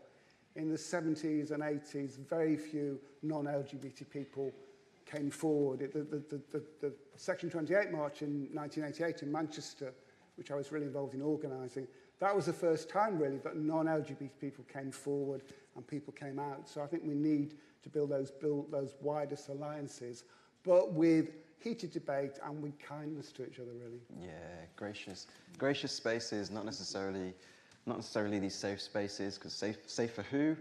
So they brave spaces, gracious spaces, whatever other. I'll think of some other ones. We'll figure it out and get some t-shirts made. But yeah, that coalition, that idea that yes, we do need our lived experience, we do need our exclusive spaces to be able to feel we're one of many and we're not alone. But in terms of building those bridges, I think that is really important. I think you touched on something there as well around how, yeah, we can only necessarily speak from our own experience, but actually the isms aren't necessarily our problem. Like, I didn't make racism, white people made it, so maybe you should sort it out. I didn't, women didn't make misogyny, men did that, so maybe we should sort that out. And so we can there's something around not wanting to take up too much space because you think you're going to get something wrong. And I think we're moving past that, hopefully. Like, let's just get messy with it. We're queer. We've never done stuff in perfection. Let's get rid of that whole thing of perfection and be ready to call each other out, get messy, and get stuff wrong. So in the interest of time, I'm just going to go to your question at the back. Can we get a microphone just at the back? Awesome. Hi there, I'm Stephen from Sober Gay Socials. You're all making effective change within the community. What's Manchester Pride doing to support you in that? That's a great question. Does anyone want to kick off? I'm intrigued to find out what Manchester Pride will do. Okay, yeah. You know. I mean, I personally, we're all best friends now. We can talk real. Yeah, that's the point. Let's do it. So, at the end of the day, I don't care whether it's Manchester Pride or any other big organisation. If I see bullshittery, I'll call you out. And it doesn't matter whether I'm going to be on stage or anything like that. Last year, I was supposed to be on stage over the full 3 days, and I said no to all of it. I pulled out of all of it because I knew what I stood for was right. And what I want to make sure is that Manchester Pride is doing what it needs to be doing to reach out to the community, and not just the cis white gay community, and really understanding how beautiful our community actually is. And I think that learning and growing takes time and it's a process. And us being on this stage and taking up this space is also really important. So I think that that in itself is a good step. Them actually approaching me and saying, you know what, we know what happened last year, but we know that your presence is needed here. And it's like, you're right, my presence is needed here. And that in itself is a good step, but that doesn't just stop there. Don't just get me on this stage so you can just have this beautiful brown South Asian trans woman on stage and then you go, job done. It's like, no, we need to see more. We need to keep that going because trust me, we're watching. I'm seeing what you're doing. So don't think that you're going to pull the wool over my eyes and just kind of treat it like that. This is what we need to eradicate. We need to kind of eradicate this performative activism that we see quite often, where we see a lot of people like blah, blah, blah, Black Lives Matter, blah, blah, blah, trans rights are human rights. It's like, yeah, but put your money where your fucking mouth is. Because when I'm out there protesting, when I'm out there standing up, I don't see any of you lot there. I don't see you there. But then when we're on stage, you want me on stage because it fits that mold that you want to fit that quota. And I've seen that in a lot of places that I've been a part of, and I call that out. But we have to remember that, you know, being in a safe space means knowing that we can have those uncomfortable conversations without it becoming an attack. Honestly, or without you thinking that I'm attacking you and then you become like the white person who's, you know, affected and I'm like the angry person of color. It's like, it's not that. We need to move past that so then we can start making real change. So I actually am very intrigued to see how Manchester Pride moves forward from here, but I feel like today is a good start. I mean, for me, I mean, I spoke at the rally in Sackville Gardens last year around because I was really concerned about, particularly about the withdrawing of fund to the charities. I mean, I've worked at George House Trust managing the welfare fund, and that welfare fund is crucial for people living with HIV, many of whom are refugees and asylum seekers, have no resources to money. And I think it's really wrong to say there's a bit of a pool that actually that should only go to to lesbians, gay and bisexual people living with HIV, and I think that's completely wrong. I think we need to be much more generous than that. And I think, I mean, I've been involved in Pride since the very beginning. I was on the Pride board for many, many years when I was a city councillor, and Pride's been through huge dramas and processes over the years. In a sense, what happened last year, you know, it's nothing in the way that things have happened in the past. But I think we need to keep talking, and I think I've been really, you know, the consultation that Pride did, I think is really important. I think the fact that they recognise that, I think in my view, GHT should be involved in organising and supporting the vigil. I think the vigil for me is still the heart of Pride. The Pride Parade is really, really important. But I also think it's important to look at the composition of the board. And I think what's happened over a period of time is there's been less members of the board who are directly involved in the charities, particularly the key charities in Manchester. There's not been involvement from the City Council. City Council for many years always had a member on the board. The VBA, the Village Business Association, always had a member on the board. So I think ultimately it's the board that controls Manchester Pride, and I think that board representation is really crucial and needs to be challenged. But I think it's hard. I know that the issues of generating enough income to sustain the event is really, really difficult. So I think we have to be creative about that. And I think we have to work together in partnership to do that. And I think it's great that we've got a panel with people who were concerned about Pride speaking up there. So I think we need to keep talking, and I think hopefully we can find a way forward that recognises that Pride is a protest. I think the wider stuff that's been developed over many years with Superbia, I've done a number of events with Superbia about LGBT history and activism. So it's not only about the big weekend, it's about activities all over the year. It's about generating money for charities, and it's about being clear that there's the widest representation on the board and the direction. So it's not just a tokenistic exercise around consultation, which lots of consultations are, but it actually recognises and takes on board the very real anger and concerns of many people who went on the demonstration or the events, really. So I think it's important that we do that collectively and find a way forward that's positive and works for everybody, really. 100%. Fire everything you just said there, Paul, and Evie as well. And like, I'll pitch in there in terms of how Pride has supported me. And I think this will apply to a lot of people here. I feel supported by the fact that Pride is, you've lost this fragility that I think, or at least in this moment, you've lost that sense of fragility, which can be really destructive sometimes. And I'll explain what I mean by that. we've heard of the term, at least from a racial perspective, you hear the term white fragility. You can put any sort of demographic into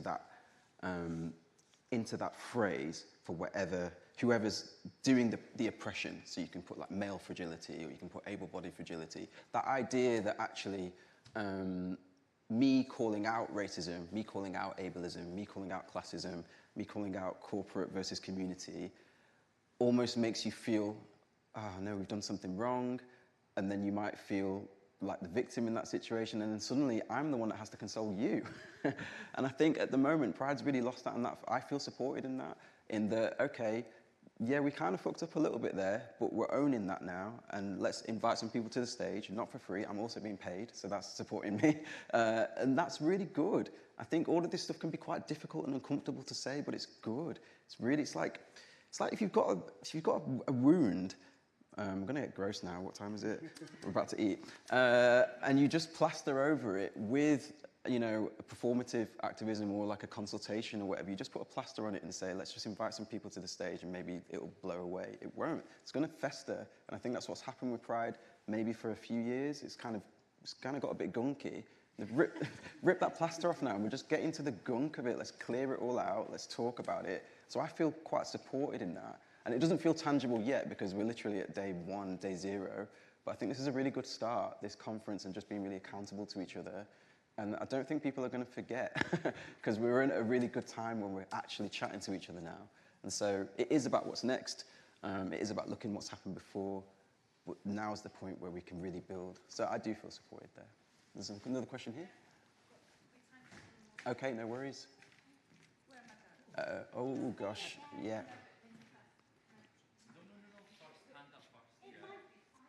Mine's a really quick one because you probably have the same problem that I have as an activist, where everybody wants you to answer the question when they've got a problem with something you're doing.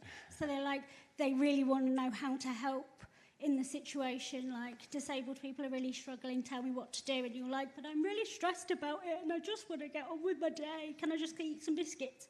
And so do you have, like, I've started making a list of things where people can go and be like, here's just a list of resources, go and watch these videos, read these books, and just, like, I'm going to go and eat some biscuits. Do you have the same, it would be great if Manchester Pride had a resource page that you could go to look at that. Have you got somewhere that I can go to read those things, or have you thought about it, or has Manchester Pride? That was basically my thought, question, process, I don't know. I mean, I can come in there oh God, switched on very dramatically. Yeah, I love that as an idea, actually. I'm just like, oh, we could do this and this. And if anything, with your permission, I would like to take that away as a concept. And I think it's a really good idea. And I think, so from my perspective, I exist to try and share resources that LGBT Foundation and knowledge that they have acquired over the years, to share that with people who are on the ground doing this stuff. So something like that is a very good idea. I could tell you very kind of, this video is good, this video is good, but there's no central hub, and I really think that that's a really cool idea to take away with your permission. And yeah, that's all I want to say. Just good idea. Yeah, it's been officially stolen. I'm here for it. So an action from this panel, Pride. If you want to build this list of activism stuff, that'd be great. Talk to us and talk to people here. That's a really good idea. Tony, I didn't know if you wanted to come in on that one at all. What do you say when someone says, Tony, how can I help? Gosh. What I wanted to say before was there's no harm in having disagreements and having different views, because we are a diverse group, as long as we have respect for each other. I think it's good to have this discussion about Pride and the mistakes they made last year, specifically last year, and how a lot of people protested against that. And we're moving forward. We're having this conference. Out in the City group has had a small grant of £1,000. So we are moving forward. Because the guy at the back was asking what supports have been given. But working together and respecting each other and recognising our differences is really important. Amazing. We've got time for one more question. I saw that's the highest hand. Oh, is there a... Just shout it, Joe. Hello. How important would you, maybe more for Tolo and Evie, how important would you say the role of theatre is and the arts in activism? And also, how do we make sure that we're taking that work and engaging with a wider audience? I think that absolutely we need to make queer work for queer people to see, because that's important, that's how we learn about each other. But how do we get everyone seeing that work so that we're not just presenting it to our own communities? Yeah, I'm here for it. During lockdown, I wrote... I'm just going to... Only because Joe offered it to Evie, and just to us. Yeah. So I'll let you come in a sec. Go for it, Evie. That's a great question. So for me, it's about the people around you speaking up, not just your queer friends just coming to your show or coming to wherever just to come and see it and everything like that. It's about everyone else around you who are allies, who may not be queer and everything like that. Like, pull up, like show up to events and everything like that. And I think it's important that we do create more queer spaces. As a queer person of colour and a person who does monster drag, I'm creating a POC cabaret in the heart of the village called Apocalypse Cabaret, which is like A''POC''. See what I did there? So it's like, but the reason why I'm creating Apocalypse Cabaret is because I want to create a space that isn't just for queer people of colour to come and see us perform. It's for all of you, so I expect all of you to be there. But it's like, I expect it's for everyone to come, but the stage belongs to us. So it's like the stage is for queer artists of colour and queer artists of colour only. And it's for everywhere else, for everyone else to come and enjoy it. And, you know, you're in our house, so keep your feet off the furniture, but enjoy what we're doing. And I think that is the most important thing. It's like we can only do so much in terms of telling you, you know what, this is what's going on, this is what's going on. But it's for you to actually show up and tell other people, saying, you know what, just showing up to something like that tells me a lot about you. It tells me a lot, because the fact that you can show up and celebrate what we do and tell other people and get other people to come and see what we do, because we put a lot in everything that we do as an artist. But we don't just want to just perform for our mates, otherwise it goes nowhere. And I've seen shows like that, there's plenty in Manchester that are like that, where I'll go and I just see the same people over and over again, just supporting the mates. But as a result, what happens is it's like a knock-on effect where the performers don't get paid well because you're just getting your bestie to come in and perform. And we're not giving opportunities for everyone else. And it's just like tucked away and no one actually knows that it exists. And it's like, enough of that. Which is why I wanted my cabaret to be like right in the village, because I don't see queer artists of colour taking up anywhere near enough space in the village. And especially alternative style drag that I do, I don't see that at all. So it's like, I'm not going to be tucked away somewhere else. I'm going to take up that space and you're going to come and see this. And that's the most important thing. It's like, we can only do so much, but it's for everyone else to kind of really like put your money where your mouth is and come and see it. And that's the most important thing. Okay. So we've got, that is time. We're going to do some closing stuff. I'm just going to give you 3 points there. One, I'll plug yourself. Hope Mill Theatre, go get involved. Queer Run Theatre, and doing the most for lots of different diverse communities. 2, let's support each other properly. Like we say, actually show up to the stuff. It's hard, I know, especially in terms of neurodiversity and stuff as well. Like, get whatever it is that you need to do to make that happen, put it in your diary, put it in your phone, make a reminder, go to the stuff, because it's hard to do stuff and just talk about it without actually being there. And number 3, make stuff cheaper. Make it free if you can. And if you can pay for it, then pay for it. So that's 2 different things. If you have the money, pay it forwards. Pay for your own ticket, pay for someone else's so they can go. I think Home Manchester do a really cool scheme called the Inspire scheme, where they enable different community groups to go to a theatre show for £1 a ticket. So if you're part of whatever community group it is, might be neurodiverse or disabled or QTPOC or whatever it is, then your community group can go to the theatre, because it's a space where typically we've kind of been excluded for a whole host of reasons. So yeah, make it cheaper if you're a theatre runner and you can get community groups in. If you're not a theatre person, go to the stuff. just go, show up. 3 was plugging yourself. But yeah, let's keep making more work. So just closing remarks.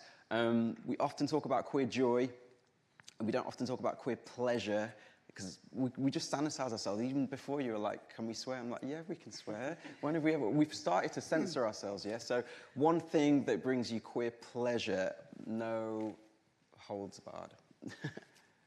I mean, I've been dancing Argentinian tango for the last 15 years, Nice. and I've been to queer tango events all over the world, including Buenos Aires. That's been an amazing, transform my life. If you told me 10 years ago I'd be spending every Saturday evening close embrace, both with men and women, I'd have laughed at you, but it's Argentinian tango, the way forward. Love that. Nico, how about yourself? Oh, I love that. I was going to say dancing, but also cooking and sharing food. Yeah. Exploring queer sex. Yeah. Oh my God, it's so much fun. Good. It really is. Like, yeah, as a trans woman, like, yeah, I like it when people play with my body. So if anyone's, you know, Yeah. Open. let me know. I'm really good. Cool. And Tony, how about yourself? I'm full of that.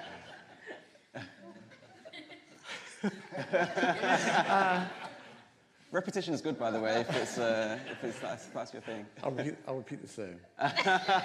Excellent. I'm also on that flex as well. So yeah, let's stop sanitizing ourselves. Let's start having these uncomfortable conversations. Let's keep talking to each other. It's not necessarily calling each other out. It's just feedback. It's good. Who's excited to get some feedback? Right. And who's excited to move forwards? All right. So thank you so much for coming to this panel. I don't know. Food is next, clearly, because I've got no brain left. So I'm going to hand over to yourself. Thank you so much, Lee. Honestly, I've been part of some conferences, and we're not even, the day's not even over yet. We're not even halfway through. An incredible panel. Thank you so much. Give a big hand. Wow. Thank you so much.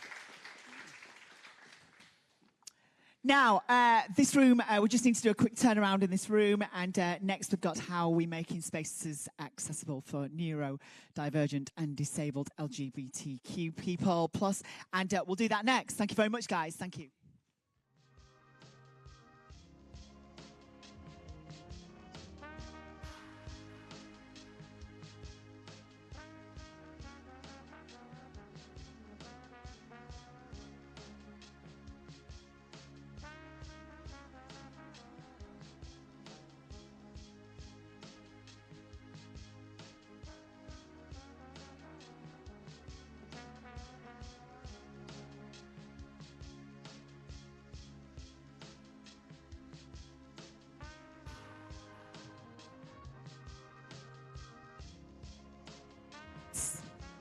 If you are leaving this room to go to another session, if you've got any rubbish with you or bits and pieces, if you could take that with you and put it in a bin, that would be hugely appreciated, as it keeps this room clean and tidy, and it because we've got a quick turnaround on sessions. So if you have got anything, any bits and pieces that with you, please don't leave it behind, because it just makes things slightly easy for us here in the Compass Room. Thank you so much.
Good afternoon, everyone. Hello. Oh, you're so good at... Sometimes when I do this job, you have to tell people several times to kind of, get back in the room or whatever. Okay, welcome to our last session before lunch, which is how are we making spaces accessible for neurodivergent and disabled LGBTQ plus people. Will you please welcome to the stage for our next session, Joshua Hubbard, Ali Wilson, disabled Eliza, and Soraya Aisha for our next session. Please welcome them to the stage. Big hand, come on. Woo! Let's have lots of whoops. You can sit wherever you want, as long as you're comfortable. Thank you so much. Are we on? Can you hear it? 1, 2, testing. Not on yet? No, there we are. Testing. There we go. Fantastic. Amazing. Welcome, everybody. Have a seat. Make yourselves comfortable. Yeah. Hi, everybody. Welcome to this very exciting conversation we're going to have on making queer spaces accessible for neurodivergent and disabled LGBTQ plus folk. My name is Ali Wilson, and I'm going to be hosting this conversation today. I'm a cis white woman with brown hair and glasses. I'm wearing a beige dress with a microphone half covering it. And before I introduce our panelists, I'll just explain briefly how this panel is going to run. We have 25 minutes-ish to have a chat between the four of us, and then we're going to have 15 minutes to take some questions. Going to really try and get a kind of plethora of voices in this conversation today. We will be talking into these mics, and then we'll have a mic for you, as that has been in the previous conversations. And please feel free to make yourself comfortable. So particularly tics and stims are very welcome in this conversation. If you need to move around or get some fresh air, please feel free to do that. Fantastic. So I've said who I am. Let's get to the good stuff. I'm going to invite our panelists to give their name, a brief visual description, and a short description of what they do professionally. So we'll start on my right-hand side. Testing. Oh, I'm working. Okay. I'm Joshua Hubbard. I look like a rosebud today. I'm wearing a mesh see-through top with some lacing on it that's full of roses. I've got some gothic rings on, my nails are painted black. I've got my matching red shoes with chains on them. They've got little harnesses on them. And I'm wearing somewhat pleather trousers, unfortunately. I'm veggie/vegan, so it's all in the ethics. I'm an artist, dance artist, filmmaker, director, producer, curator, full-time attention seeker. If it's got a pound sign on it, I'll probably have done it. And what was the other thing? Well, yeah, just briefly what you do, but you just said that. Yeah, briefly. Fantastic. Thanks, Josh. Thank you. That's great. And over to my left. Thank you. My name is Soraya Aisha. I am a black woman with locks. I'm wearing glasses today. I've got black trousers on and a black T-shirt that says tired. You know, just giving you a little insight into what we might be chatting about today. I am an artist, a community and youth leader. I co-direct Colours Youth Network, which is an organisation that supports young LGBT people of colour. And I am the founder of Unmuted, which is an adult network in Birmingham for LGBT people of colour as well. So yeah, thank you, Ali, for having me. Thank you. Hi, I'm Eliza. My pronouns are they, them. I have rainbow hair, although that's up to debate, because some people say it's 3 colours, I say it's rainbow. I'm wearing a black top with my pronouns on, which are they, them, and some pastel trousers with squares on. And I'm also a wheelchair user. I create content all about disability awareness, LGBTQ plus positivity, and yeah, that's my job, social media content creation. Amazing, thank you so much. So just before we get going, I just have to say this, which is, I worked in this building for 5 years when I was a student. In this room, particularly, I served like weddings galore. And it was in this room when I was 21 that I told the first person that I thought I had ADHD. So it's kind of quite full circle that I'm now here hosting this conversation about neurodiversity and disability. And I just Had to say that because it's kind of a big deal for me. Anyway, so I prepped 4 questions and I sent them to the panel in advance. So we're going to go through those questions and I think they'll be really insightful.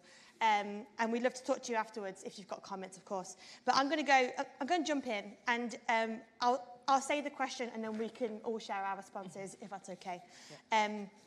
So first question was, can you describe a positive experience you've had as a neurodivergent and or disabled queer person in a queer space? Particularly what made you feel comfortable? And we'll start with Eliza. Yeah, so for me, obviously, access is really important. So ensuring that the location is wheelchair accessible, and when we say that, ensuring that it is fully wheelchair accessible, i.e. I can go to the bathroom on my own, I can go to the bar on my own. I don't need any kind of support for that, because sometimes places will kind of say, oh yeah, it's wheelchair accessible, and then you'll get there and actually I can't take my wheelchair into the bar, or there's steps and I need to get out my chair to get up them, and that happens all the time, like more times than not, unfortunately. And also just kind of having a conversation with disabled people and a variety of different disabled people to ensure that you're kind of making sure that that space is accessible as possible, instead of just going, oh yeah, it's wheelchair accessible and that's the end of it. But when I know that a space has had a conversation with a variety of different people and got a variety of different insights and paid them for that work as well, that's really important for me. And also, you know, ensuring that there is a conversation about dietary requirements. I have a lot of issues with allergies and things like that. So is that listed on the website before I go somewhere?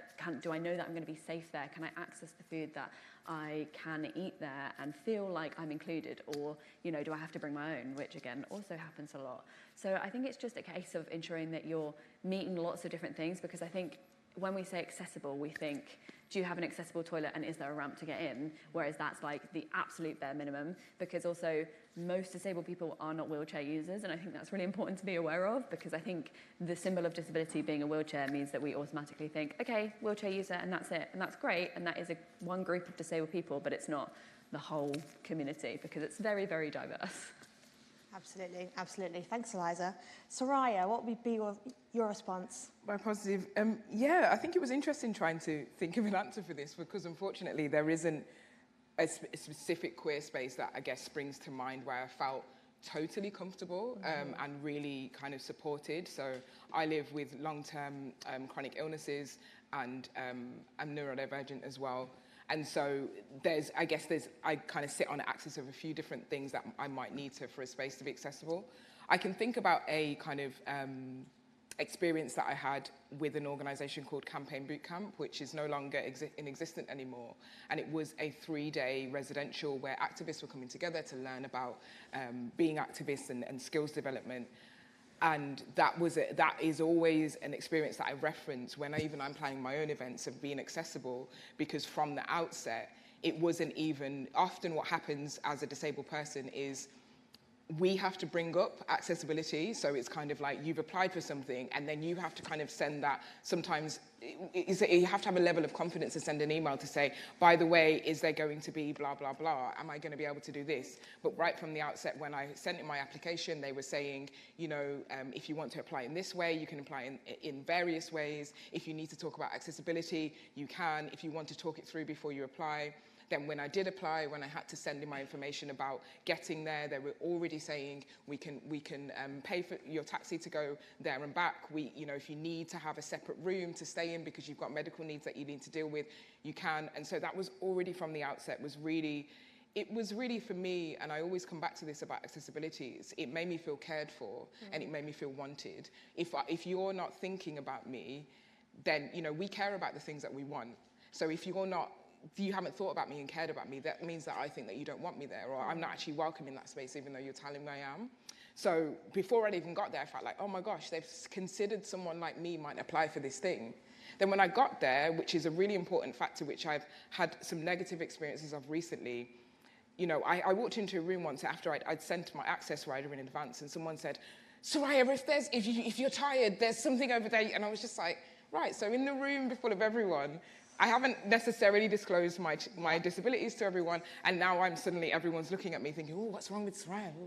So when I got there, actually, at Campaign Bootcamp, everything was managed discreetly. There was no kind of, I guess, outing, unless I decided to out my neurodiversities and my chronic illnesses, which made me feel safe and enabled me to what some people might describe as unmasking or fully relax into myself, be able to remove myself if I needed to take medication or if I needed to lie down. And that just made me feel... it made me feel cared for, it made me feel thought of, it made me feel like this space was designed with lots of different people in mind, not just a specific type of person, and then, oh, whoops, we better think about the disabled and chronically ill people afterwards. Yeah, that seems to be kind of a common feature in both of your answers so far about like wide thinking, you know?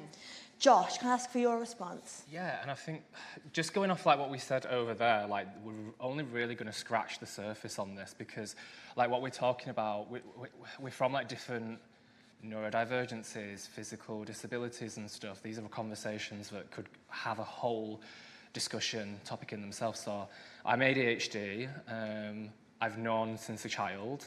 I'll get more into that in a second, but just listening to what Soraya was saying, just about like setting your own boundaries and stuff. And it's like as an ADHD person, my mind's in overdrive now because what I do is it's like I lay all my cards on my table and I look at all the probabilities and like all the potential options that I could go off in this conversation. Now I'm trying to calculate as fast as I can to go somewhere with it, and also at the same time talk about my identity and talk about how we can move forward. I do think what we were saying earlier before this conversation started is that we should be honest about it. Because, like, frankly, if you're not ADHD or neurotypical yourself, you probably have no clue about it. And I know because I see it on people's faces. I see it in the way that people communicate with me.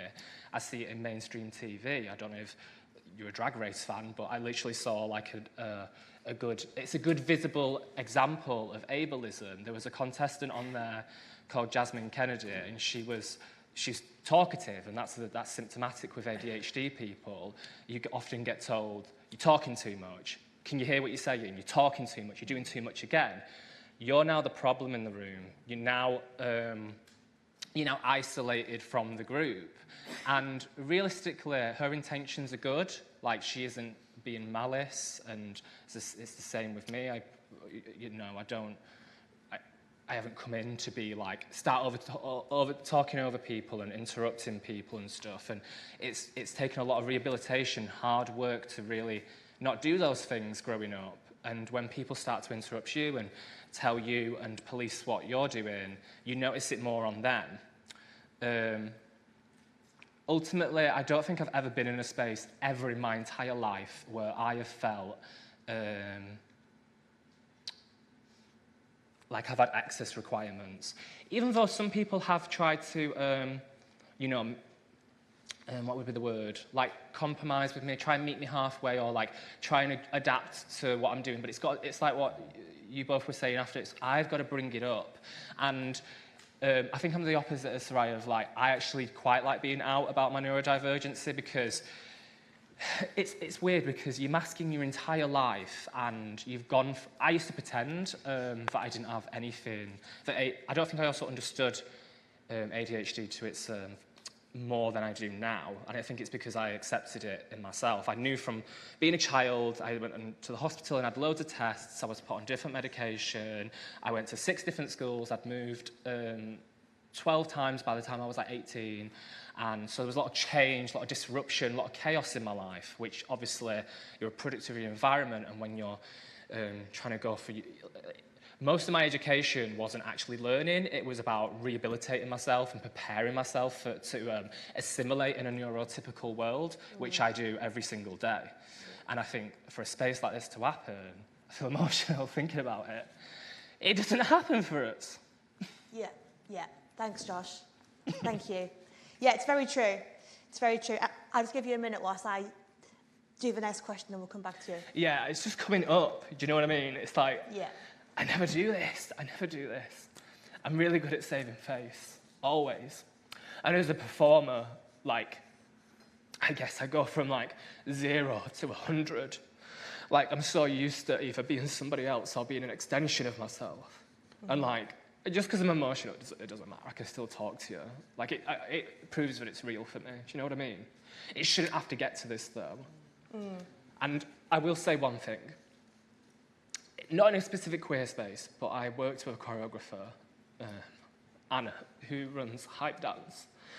And she... Sorry, I'm being so attention-seeking.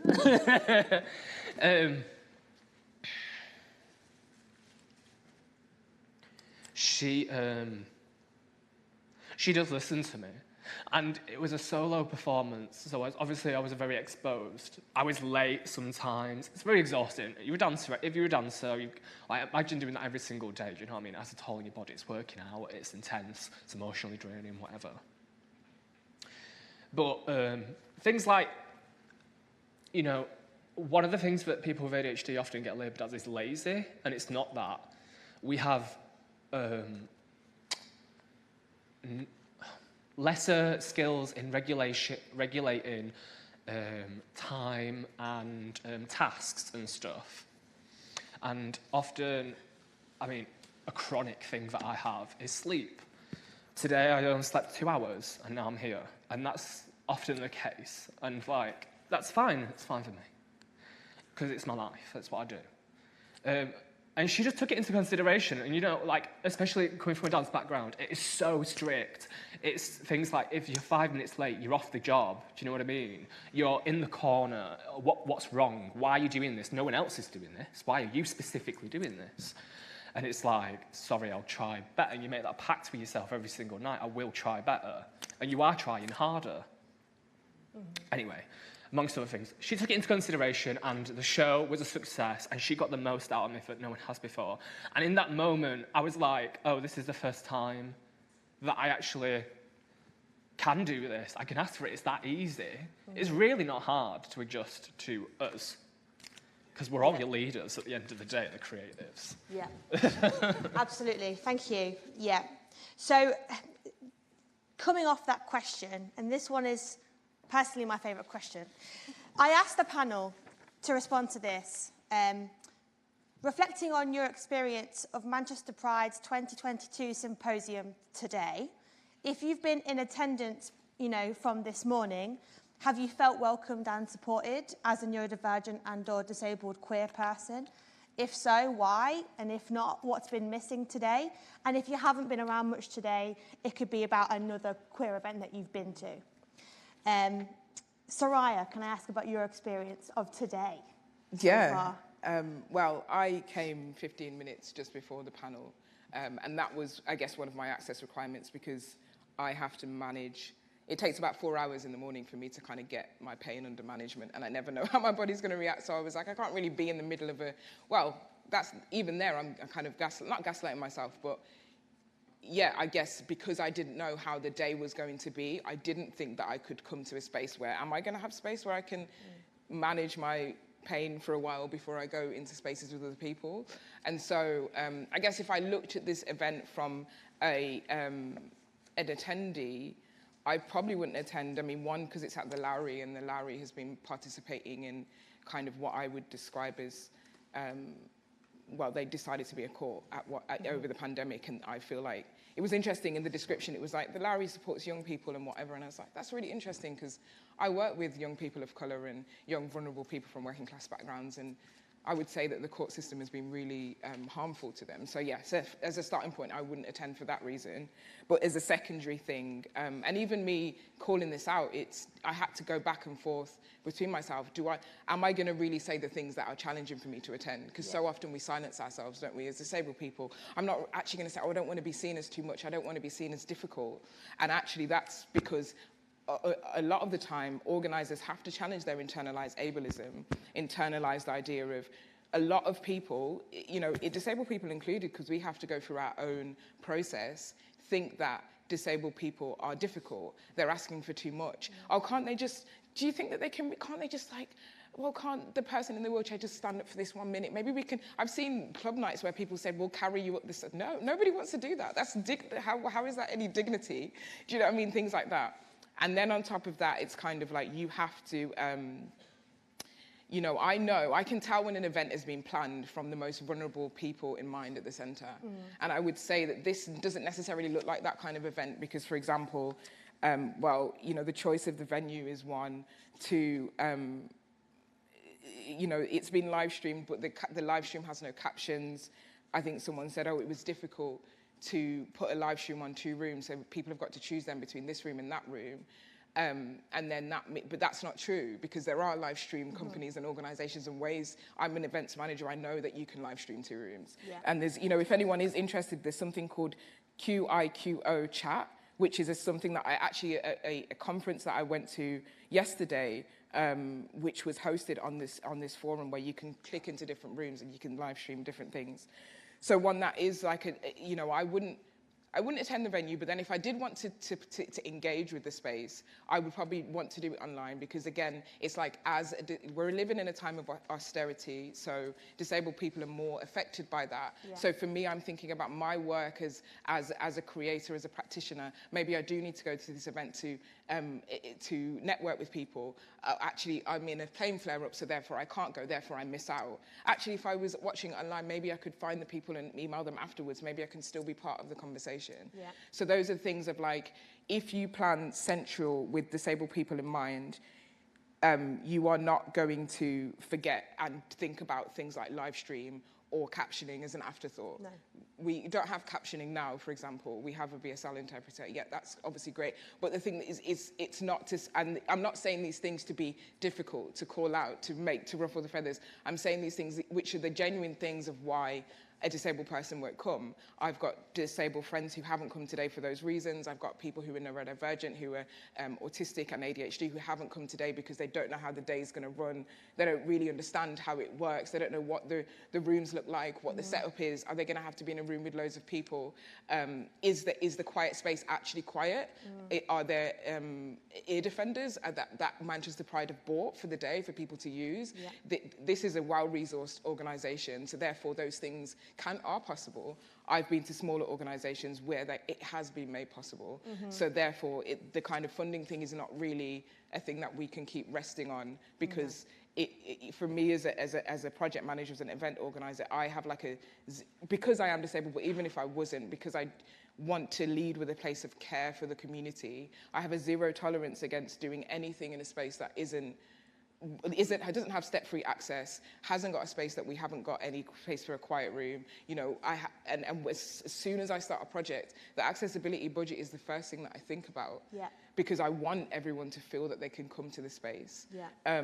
And so I think, yeah, I don't know. I don't think this would be an event that I would come to. It's sad to say that. I don't really. It's not like I wouldn't want to. It just wouldn't. Yeah, no. It's important to have an honest answer, I think, from that, and hopefully that there'll be people in the room who learn from all of this discussion, Pride especially. Eliza, can I ask for your response to the question? Yeah, sure. So I come from London, which is very inaccessible. I don't know if you've been there. In my opinion, as a wheelchair user, anyway. And although this isn't necessarily linked to this event exactly, but some of the things that I've noticed since being here in this area is that it is very wheelchair accessible. And there is a poster downstairs that has an image of somebody with crutches. And I noticed those things. And that's not even linked to this event. But that's just me coming into this space and going, oh, look, there's somebody with crutches up there performing. And that makes me feel seen. So overall, in terms of my personal access needs, this event has been accessible for me. But I think that it's really important to be aware that I am one disabled person. I'm not the whole community. And just because this event is accessible for me, it doesn't mean that I can't point out the fact that, you know, it isn't captioned. I wasn't aware of the live streaming. And if I lived in, you know, I live in London, and if I knew about this event, I would attend online, and I like to have the captions on. I'm autistic. I find it much easier to read captions. I like having them on, and I have family members who need captions. So why is that not something that is, you know, accessible? So for me, although, you know, it's great that the event is accessible, I was able to bring somebody with me to help me.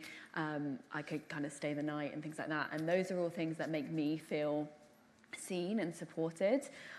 Would I be able to come to it if I wasn't kind of coming here as a work event? No, because I wouldn't travel this far, and I would probably struggle with the online, the kind of lack of captions. But for me here, I definitely do feel seen and supported. And why is that? I mean, the accessibility requirements were given to me, whereas I didn't, you know, normally I have to call, which is not accessible. The amount of times I had to call the other day to book a cinema ticket, which is ridiculous, because that's not accessible. It's not accessible for loads of different reasons. But the accessibility was given to me. I was given a clear kind of layout of what was happening on the day. And so for me, that works really well. But I'm just one person, and it's great to kind of fit the criteria of, you know, yeah, right, we've got the wheelchair user. But then again, there were things I put in place, like I bought my own food here because I wasn't sure if it was going to be accessible to me, and I wasn't necessarily made aware of that. So I bought it with me because I don't know if it's going to be safe for me to eat here. Am I going to end up having a terrible reaction on stage? I'm celiac, and it's a nightmare if you accidentally eat gluten, and I wouldn't be able to be sitting here right now. So I have to bring my own food, and I would never ask in advance, hey, do you cater for celiacs? Because I'm automatically a problem. And I guess I don't even notice, like with what you've said, I don't even notice that I feel like a problem all the time because I just do things to make it not a problem. Like, I got off the train to get here when we arrived, and I went to get in a taxi, and it was wheelchair accessible, but the first thing the taxi driver said, they said, oh, can you get out your chair and we'll just lift it in? Because they didn't want to get out and pull the ramp down. And it's really difficult for me to say no, because I can walk. It's not really something that I can do for long periods of time, but I can stand and mobilize. So in that situation, it's really difficult for me to say, no, you need to get out and get the ramp out because I feel like a problem, so I just do it. Whereas, you know, I think it's really important to be aware that disabled people should take up space and are allowed to take up space, and that you don't have to be small, and you are not a burden. Your existence is not a burden, and people should cater for you, and you should feel accepted and welcomed in a space.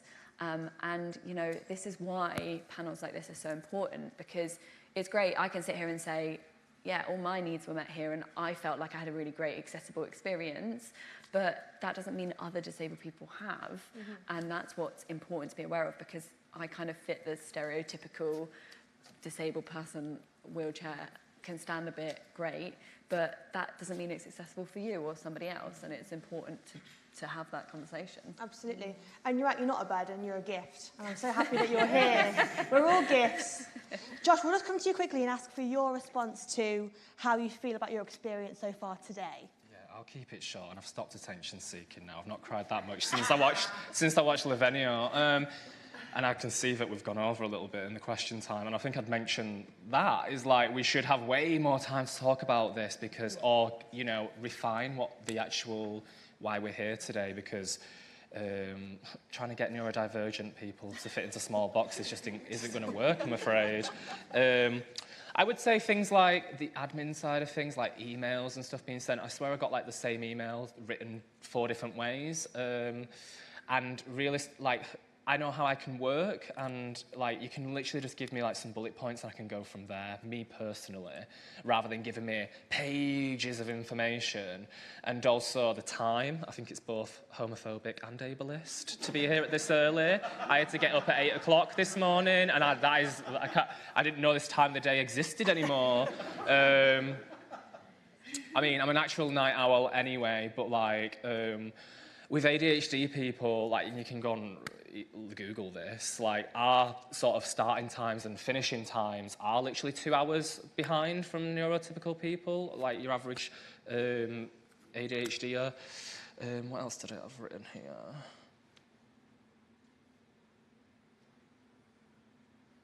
Yeah, I think what you were both saying before about like not knowing what was to come, and I think with like events in general, it would be really good to just kind of get like more of like the vibe check and the situation, what you were expected to see at the event, because there's a lot of times I just do not go to events because I don't know if I'm going to get really bad sensory overload, which I do in big which is crazy because I'm like this physical performer that's dancing with dancers, but that's, you know, I'm setting my mind purposely to something when I'm doing that. Whereas like if I'm in space, if I'm in a normal space, when I was younger, I could always relate to like Daredevil in Marvel. I don't know if anyone's like a fan of that, but his powers are he goes blind and the rest of his senses switch up to about a 500. And it feels like that. Like, I can hear the pages of Ali's book turning. I can see this be the signer signing. I can see people nodding their heads and stuff as I'm talking. And they grab my attention at all times. So imagine that in a busy space, people falling over, they're drunk, they're swearing, they're sexually harassing you. It gets really intense, and I just didn't know if I was going to be expected that to happen today. So, yeah, I do kind of like it because it is quite, for me right now in this situation, it's a bit spaced out, it's a bit intense, you all just looking at me like... But, and bright lights, I'd say, very bright lights. Can we get those down, actually? But, yeah, all these things, like, I wear my headphones a lot in public spaces. It really does change my mood and my attitude and stuff. I think that's all I've got to say. That's great. That's great. Yeah. Yeah. Thank you, everybody, for those honest reflections. I think it's important to give very real feedback rather than, you know, smooth things over. So the next question, I gave the panelists a bit of a challenge, and I said to them, I'm going to give you 10 words, and I'm going to count the words, which might be hard for us, but 10 words each. And can you use those 10 words to respond to the title of this panel, which is, how are we currently making spaces accessible for neurodivergent and or disabled LGBTQ plus people? And my question is really like, what's the state of that access that we're providing at this point in time? And I've asked the panel to respond in 10 words. That might be a sentence or it might be individual words. So, Eliza, are you ready to give your 10 words? Yeah, I'm ready. I've counted them already. You counted them already? Yeah. She's ready. I've Okay, got 10. off you go. Okay.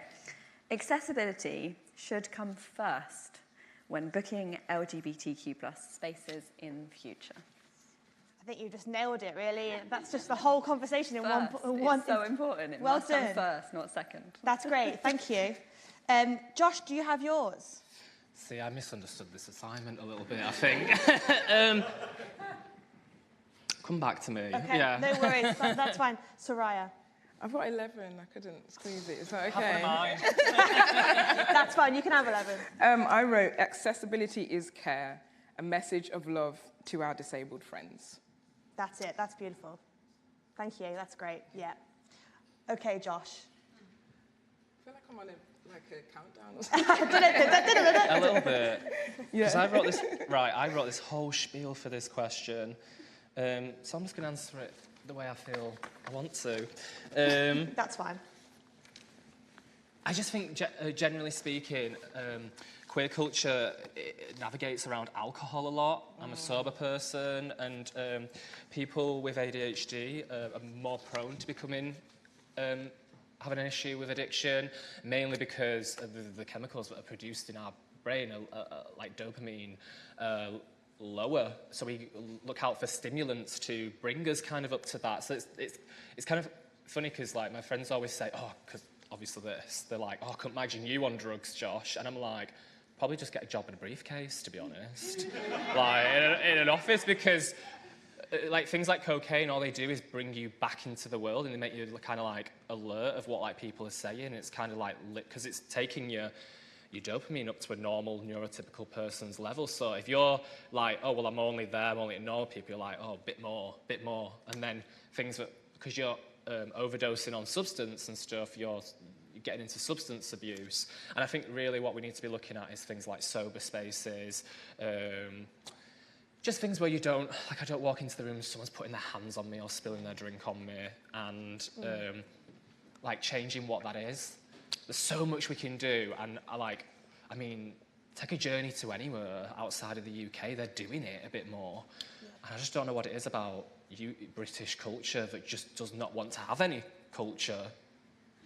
Yeah, there we go. Unless There it's we go. stolen, you know. So. Thanks, Josh. So because of the strict timings of this discussion, we definitely needed 15 more minutes. We need to move on to the Q&A, but I'm going to tell you what the fourth question was going to be. And I am personally inviting the employees and trustees of Pride to come to us and hear our answers to this question, because it's really important. But the question was, Manchester Pride will host this symposium again in spring 23. What level of access for neurodivergent and disabled LGBTQ people do we want to see at the symposium next year? And that was like me asking the panel practical things that Pride can get right next year. But we need to move on to hear some of your questions. Oh, we can? Banging.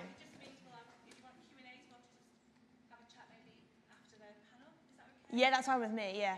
All right, cheers. Yes, great. So, okay, I asked the panel, what practical things do we need to get right next year? So, we've got, a few minutes. I'll answer. Yeah. Is that somebody mentioned something about chill-out zones? Is there one here today? Yes. I think there is. There is. It was pointed out to me on my access. Okay. It's like a little cabin at the bottom of the stairs. Yeah. So maybe a person that points the chill-out zone. Yeah. Yeah. I think it's. The thing is, like I said, you can tell when an event is. I think I'm not trying. This is not a critique. It is genuinely like my reflections of when I go into spaces and I can feel like. Sometimes and I've been on teams of organizational teams where people are like worried about getting called out for not being accessible. Or are like, oh, yeah, whoops, we've got to do the accessibility. And I'm not trying to say that that's what's happened today, because I don't necessarily know, because obviously I wasn't part of the organizational thing. Yeah. But I think when you genuinely show a desire to learn about what it means and what experience it feels to be a disabled person and walk into a space, it just can feel really disheartening, embarrassing, saddening if you go to a space and you're like, oh my gosh, I feel really overwhelmed and I don't know how to I don't know where to go and I don't know what to do. And also I know that there's a cubby space, but that's not really a private, it's not, from what I saw, the space that I saw is not actually a private space. Yeah. So if you are someone who, for example, stims in a way that you are worried that other people are going to feel confused by what you do, where do you do that in the day? And some people with ASD may need to have to do that. Maybe some people are holding their tics down in a space and then need to kind of feel a space where they can kind of shake, whatever it might be. Yeah. And that's the kind of thing of it's not, I think some people can, when they're planning events, can feel like, oh gosh, it's going to be a long list of things. I don't think it has to be approached like that. I think it's more about starting from care, thinking about who might attend to this space. You're not going to necessarily remember everyone, but then you can really, and also attending other events which are really accessible, and that's what really helps me as an events organizer, is going to things online, going to things in person where I'm like, wow, they've really got the accessibility down here, they've really thought about it. And yes, there are still little bits that have need to be improved, quote unquote, but they've really thought about it and they've put loads and loads of energy and effort into it. And I think something like, for example, the captioning or the live streaming, it seems like, oh yeah, well I know, but we couldn't do it this time. But it's actually a massive barrier, because for people watching online who are maybe, for me, if I wasn't here, I would be in bed because I'm dealing with a chronic pain flare-up for months now. So that would mean I would only get to watch one room. Yeah. I wouldn't be able to see the other panel, I wouldn't be able to see it. So it's kind of like, are we meant to just say, okay, well, that's tough luck. So that's what I'm confused about, genuinely. So I feel like it has to have more care and attention to detail. Work with disabled consultants who can help you with these things, not in a focus group way, in a genuine hire them and plan the thing with them kind of thing. Totally, yeah. Eliza? Yeah. Touching on kind of what you said last there, I mean, obviously I don't know who is employed, etc., but I think it's important to take a step back. Are you hiring disabled people, and is your workplace accessible? Because, I think there's been lots of things that are mentioned throughout the panel in terms of exactly what can happen next year, but that's just the surface, really. Do you have disabled people that are working for you? Do you employ disabled people, and do you make that workplace accessible for them? Do you pay them correctly? There's a a figure that kind of floats around that it costs on average £583 extra per month to be disabled. And if you are lucky enough, I say lucky, but if you are able to get benefits, which are also very inaccessible, it literally only covers the basics. So, you know, if you're hiring a disabled person, are you thinking about that? Are you putting that into account? Are you, you know, ensuring that that workplace is accessible? You're not kind of cutting their pay because, you know, oh, they have to have 10 days off sick a year or 20 days off sick a year or whatever it is, but actually we've only got a rule that you can only have 3. And obviously I don't know about the workplace balance here, but this is just general things in the workplace. So, you know, it's important to, it's great having accessible events and improving that each year. But, you know, do you hire disabled people, and do you hire people that feel confident and comfortable enough to come forward in a safe way to disclose that they're disabled? Because so often people don't. So are you allowing that space? And, you know, are you hiring disabled people to come in and look at spaces instead of just kind of going into a location that somebody said, yeah, it's wheelchair accessible, and that's kind of it. And they'll quite often say, yeah, it's wheelchair accessible, and I think that's an important word to be aware of. Whereas when we're talking about accessibility as a whole, I don't know if it's possible to make something fully accessible for all disabled people, because it's such a wide spectrum of people.